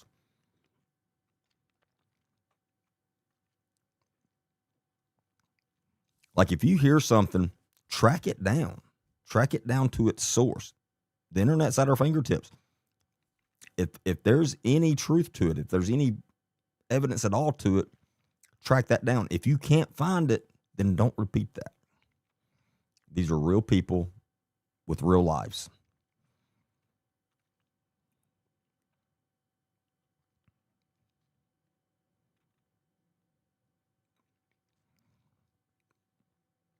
Your gaming chair makes it look like you have braids. Well, a lot of people thought I had a mullet for a long time. I don't have a mullet. I did have very long hair up until about 2 weeks ago, and then I got tired of it and cut it short again for a little bit. But it wasn't a mullet, though.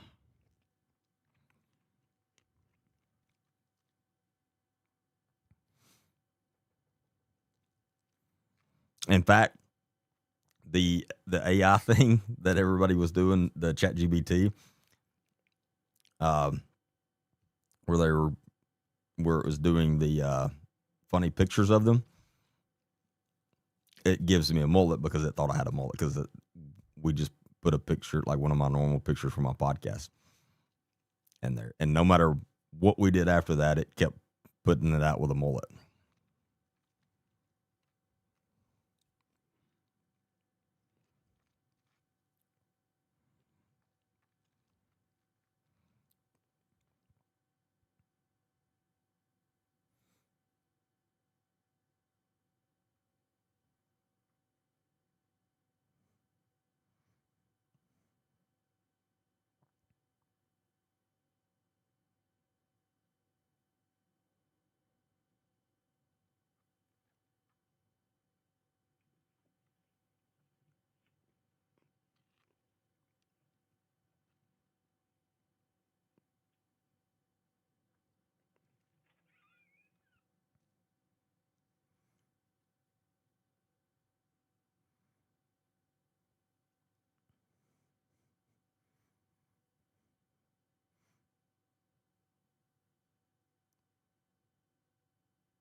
Let's see if y'all can see that. Kind of see it anyway. That's not going to be clear from there. Yeah, that's in this picture. That's hair. Like it thinks I have a mullet. That's not the chair. It's long hair, so it looks like I have a mullet. Yeah, I thought that was funny.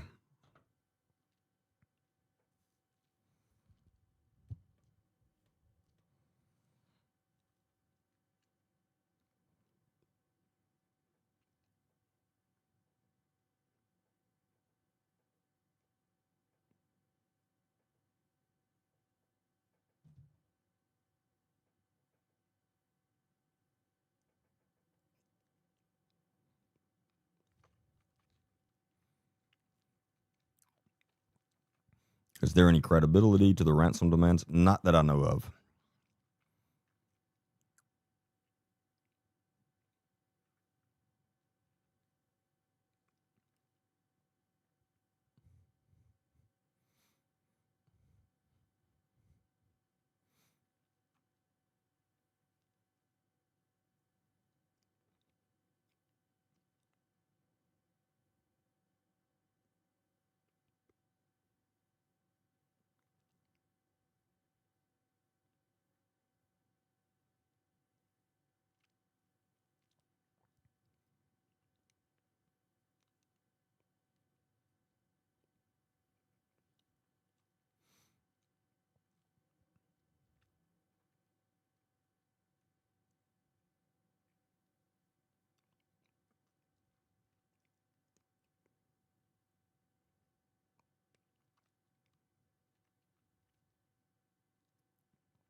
Yeah, did I see the interview with the sheriff that said no glove in home? Now I'm hearing glove in home tested. The sheriff is, I don't know. I wouldn't believe anything he says. I wouldn't listen to anything he says. I have zero confidence in him.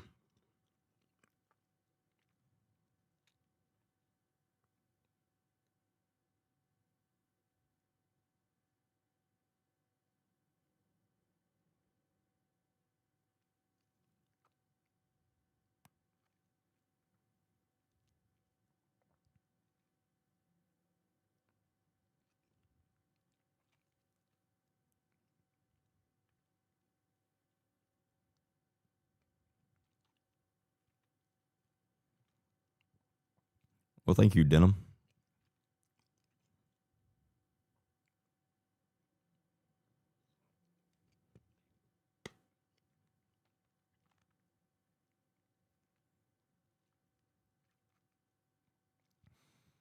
And if you're new here, please follow, or if you're on YouTube, subscribe. And my normal lives are Mondays, Wednesdays, and Friday nights, 8 p.m. to 10 p.m. Central Time. So make sure to check those out. And I'm always live on TikTok, Facebook, and YouTube, except for when TikTok bans me half the time for random making up stuff or whatever. You can find my full podcast on anywhere you get your podcast, Apple Podcast, Spotify, and then also on YouTube and Rumble. So make sure to check those out. And you can find me on all of those as Agent D Baker, just like TikTok and YouTube.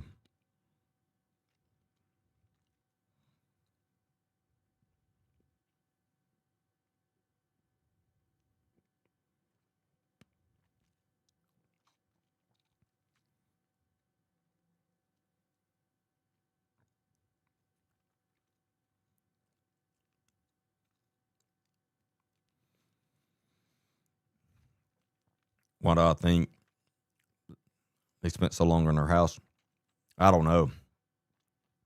Again, that makes me think they were not worried about getting caught. They were not in a rush. Because 45 minutes committing that kind of crime is a long time. Very long time.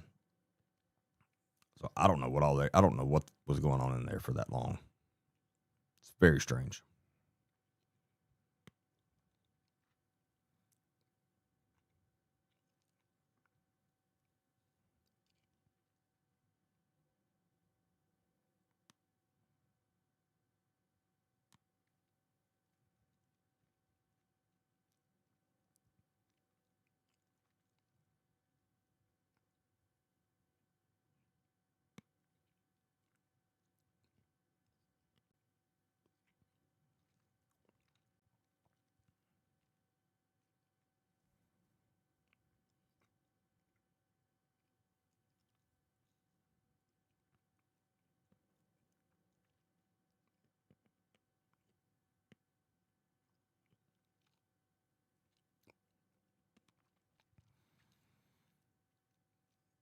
How do we know it was 45 minutes?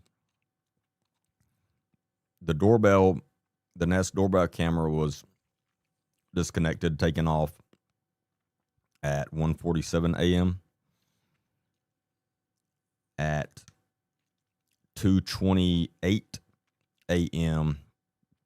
is when her pacemaker got out of Bluetooth range of her iPhone, which was still at the house.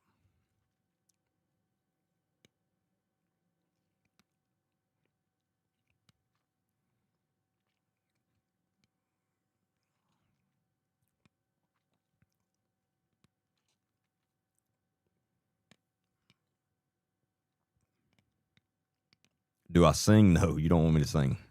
No, I do not sing.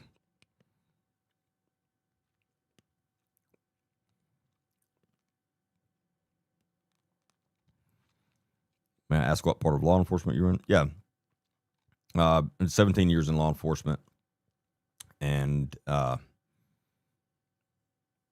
most of those as a detective. I was a narcotics agent for a long time, and then I worked missing persons for a little over 2 years, and then I was promoted and was an accreditation manager, and then I ran the whole training department for an agency, and also have 6 years of SWAT during that same time, and U.S. Navy combat veteran. Never been on a ship. I was in a land combat unit, so I don't know anything about ships. And I've been teaching interview and interrogation and body language analysis for over 10 years, traveling all over the country teaching law enforcement.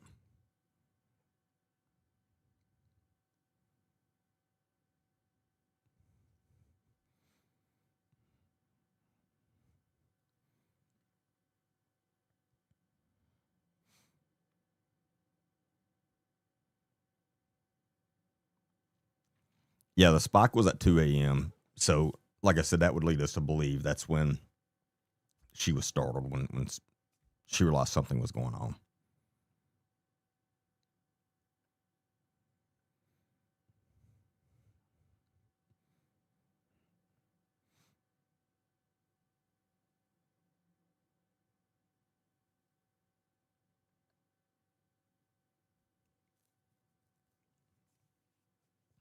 Stepdad was a cop in Alabama for 40 years.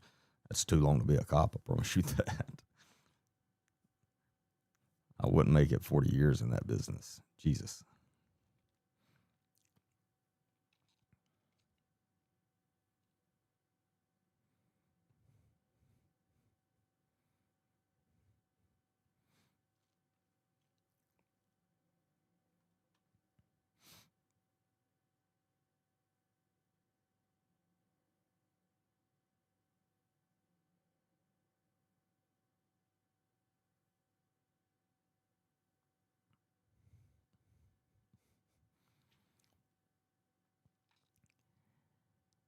The outline of the ring on his hand under the glove matches the ring. There is no way anybody could say that. I'm just being realistic. He had at least 2 pair of gloves on, at least. Talk about at least 2 pair of gloves and only seeing an infrared. There is absolutely no way nobody could make that determination. That's no. Again, I'm not trying to be rude. I'm just being real.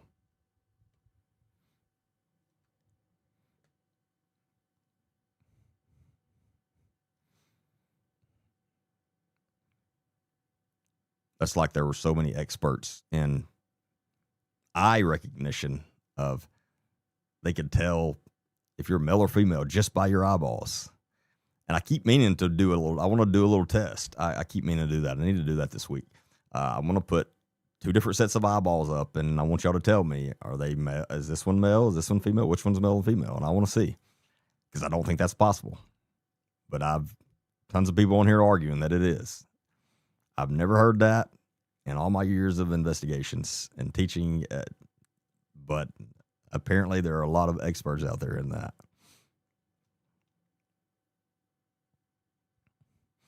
How do I stay sane with the work I do? I don't really stay sane. I'm at least 50% crazy for sure.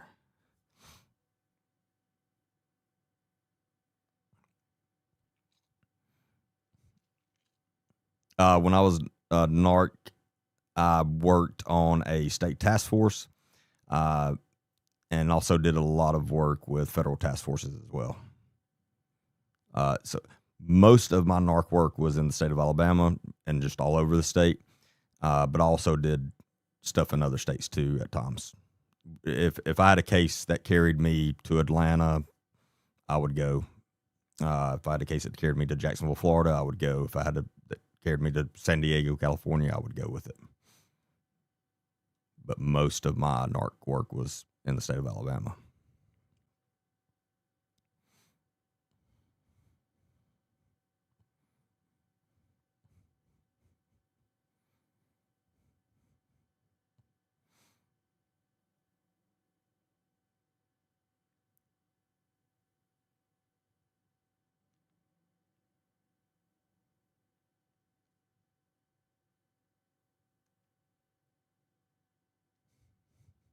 Well, that's a good comparison, Kelly. I've not thought about that.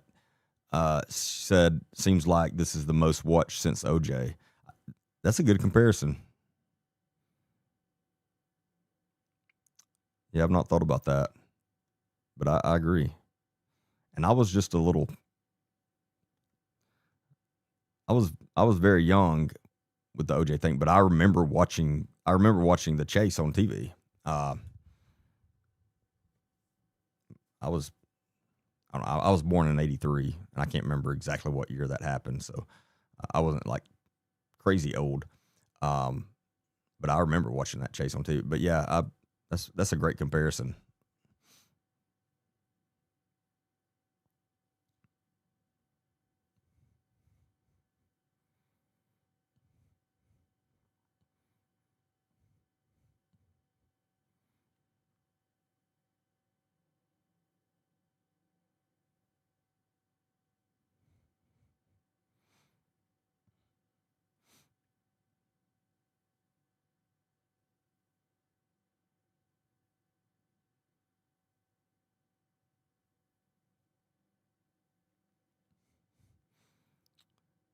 Have I thought about covering my opinions on cold cases that are unsolved?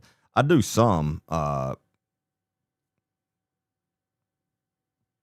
Most of the ones I've done so far are local cases in Alabama, uh, particularly one county that's the entire sheriff's office there is fully corrupt. Craziest thing I've ever seen. They have a lot of unsolved missing persons cases, and I've talked a lot about a lot of those, and going to be doing a lot more work with those.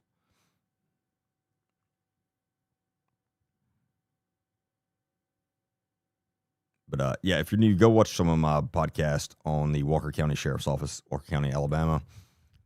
Literally over 30% of the entire agency has been federally indicted in the last 12 months, and there's more coming. Craziest thing I've ever seen. I mean, all out corrupt. And the same sheriff is still in office somehow. And he and I don't get along, needless to say. He has a lot of choice words to say about me, and I about him.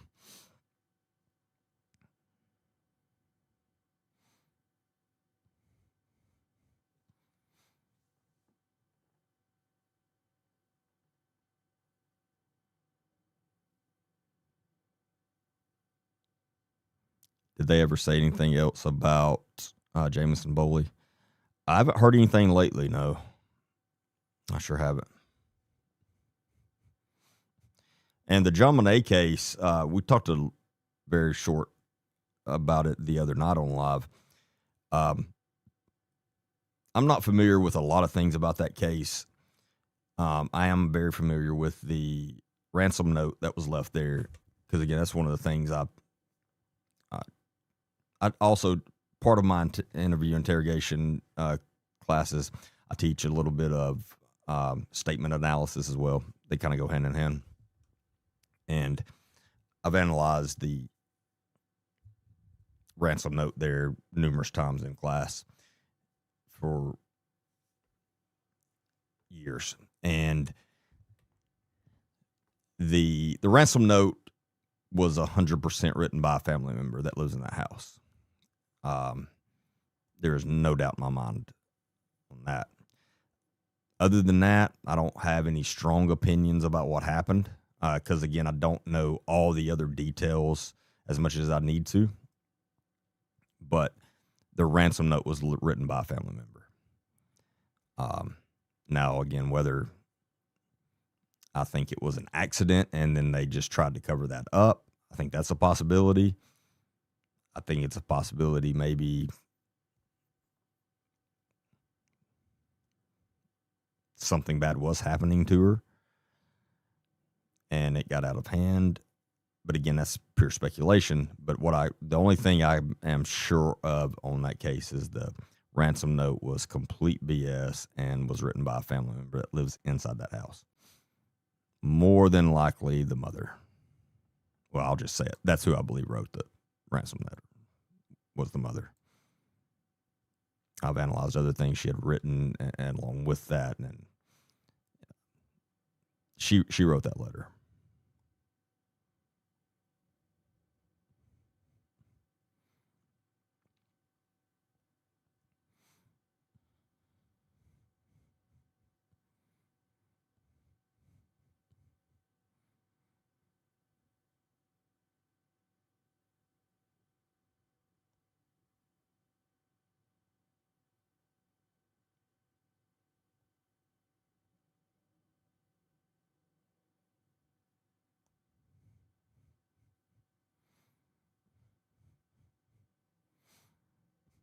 Well, and I'm not talking about actual. I don't do handwriting analysis. That's different.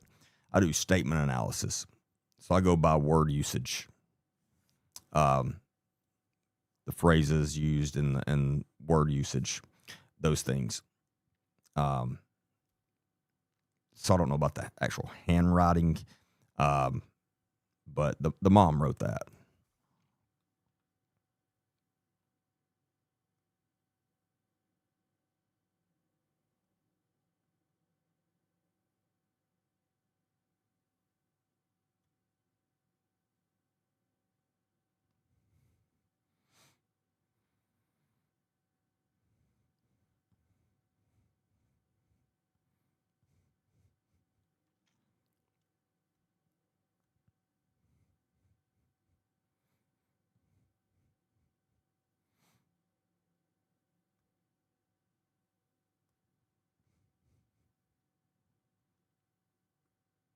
No, I'm sorry. We were talking about the JonBenet Ramsey. So I probably should have made that a little more clear when we're saying that. But that's the ransom note we were talking about. I was not talking about the Nancy's case. Someone asked me about the JonBenet Ramsey case.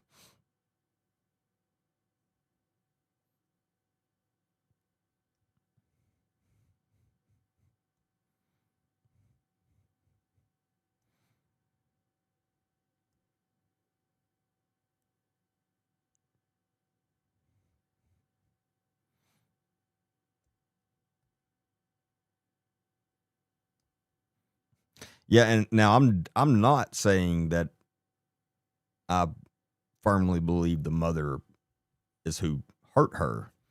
I don't know that. I think there's some other possibilities that are probably a little more plausible. Now that is possible, obviously. But what I'm saying is that the mother wrote that. So whatever happened to her, the mother knew what really happened, and they were trying to cover whatever up.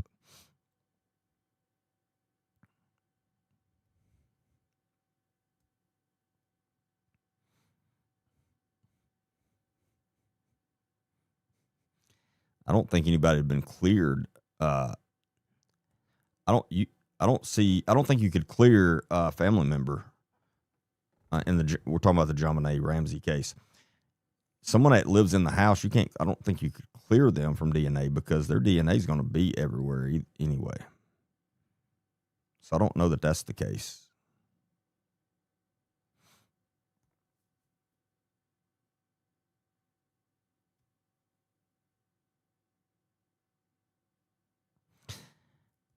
I don't know if I have any. Most of my team has gone to bed because I don't normally do this late.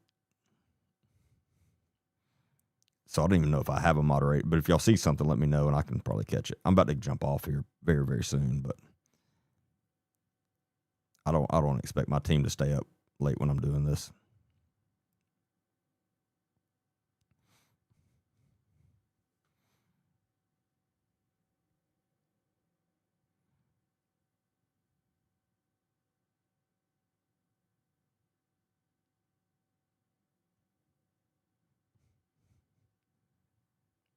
Okay, Gloria is on here. I do have you modding on TikTok as well, right, Gloria?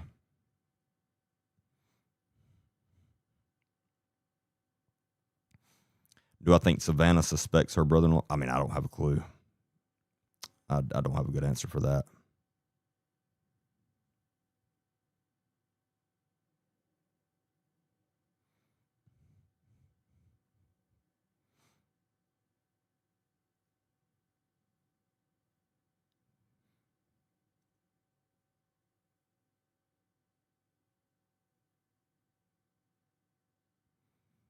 Like I said, I got to jump off here. I got to get in bed myself.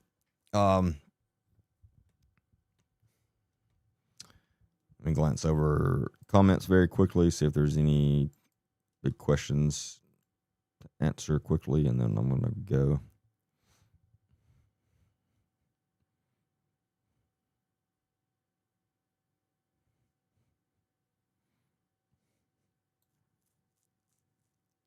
Have I done one on Heaven Shay from North?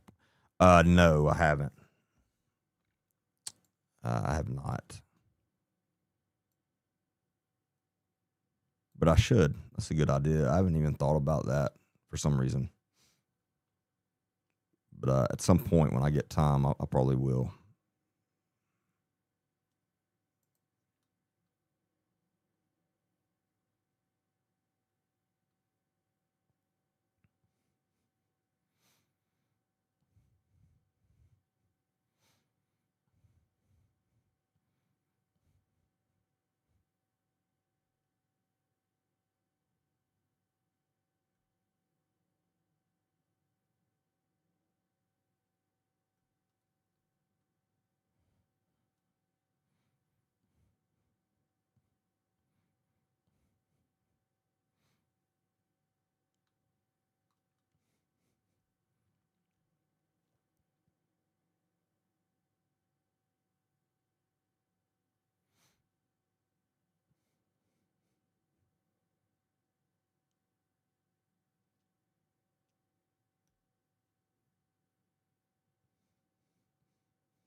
I do not know where Tommaso and Annie are, no.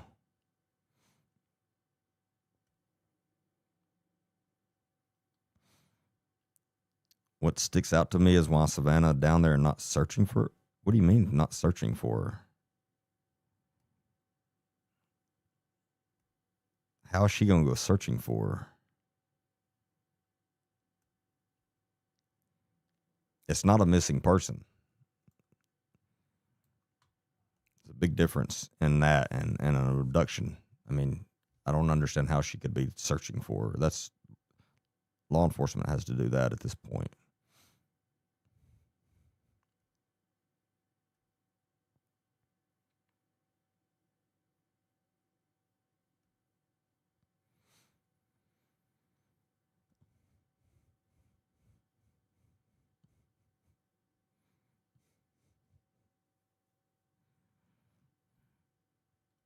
I don't know if this person was being real or not. I mean, in today's time, possibly. But I'm hoping they were being sarcastic. That's like people saying when babies are born, they know if they're male or female, and that's not true either. I don't understand that, actually, now that I read it.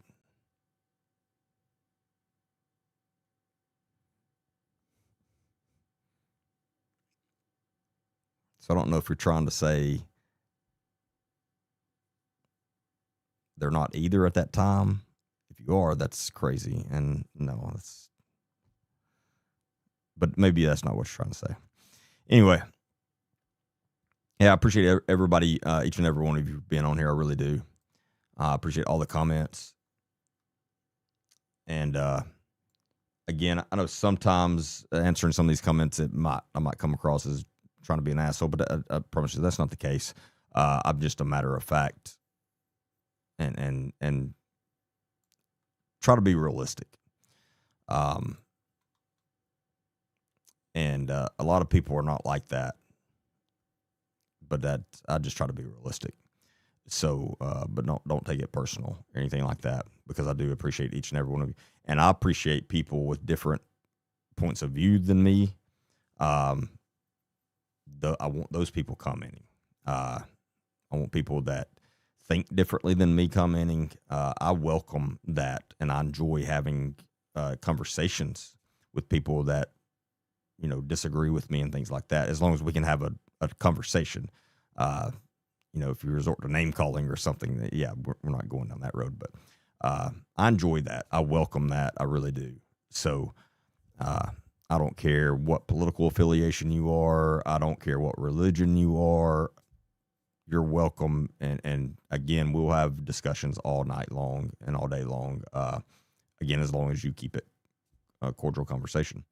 Again, that's how I learn things. That's how I learn about other people. And I don't want to be surrounded by a bunch of people that think just like me. That's the last thing I want. So anyway, I appreciate all of you for being on here. Again, I will be back live. Catch me tomorrow night, 8 p.m. Central, and be back on my normal time. And then make sure, if you're not following and subscribing, please do that. And also be sure to catch my full podcast on Apple Podcasts, Spotify, YouTube, and Rumble. And also subscribe to me on those platforms too, if you're on those. Other than that, I'll see y'all back tomorrow night, and I hope y'all have a good rest of your Sunday night and a good day tomorrow.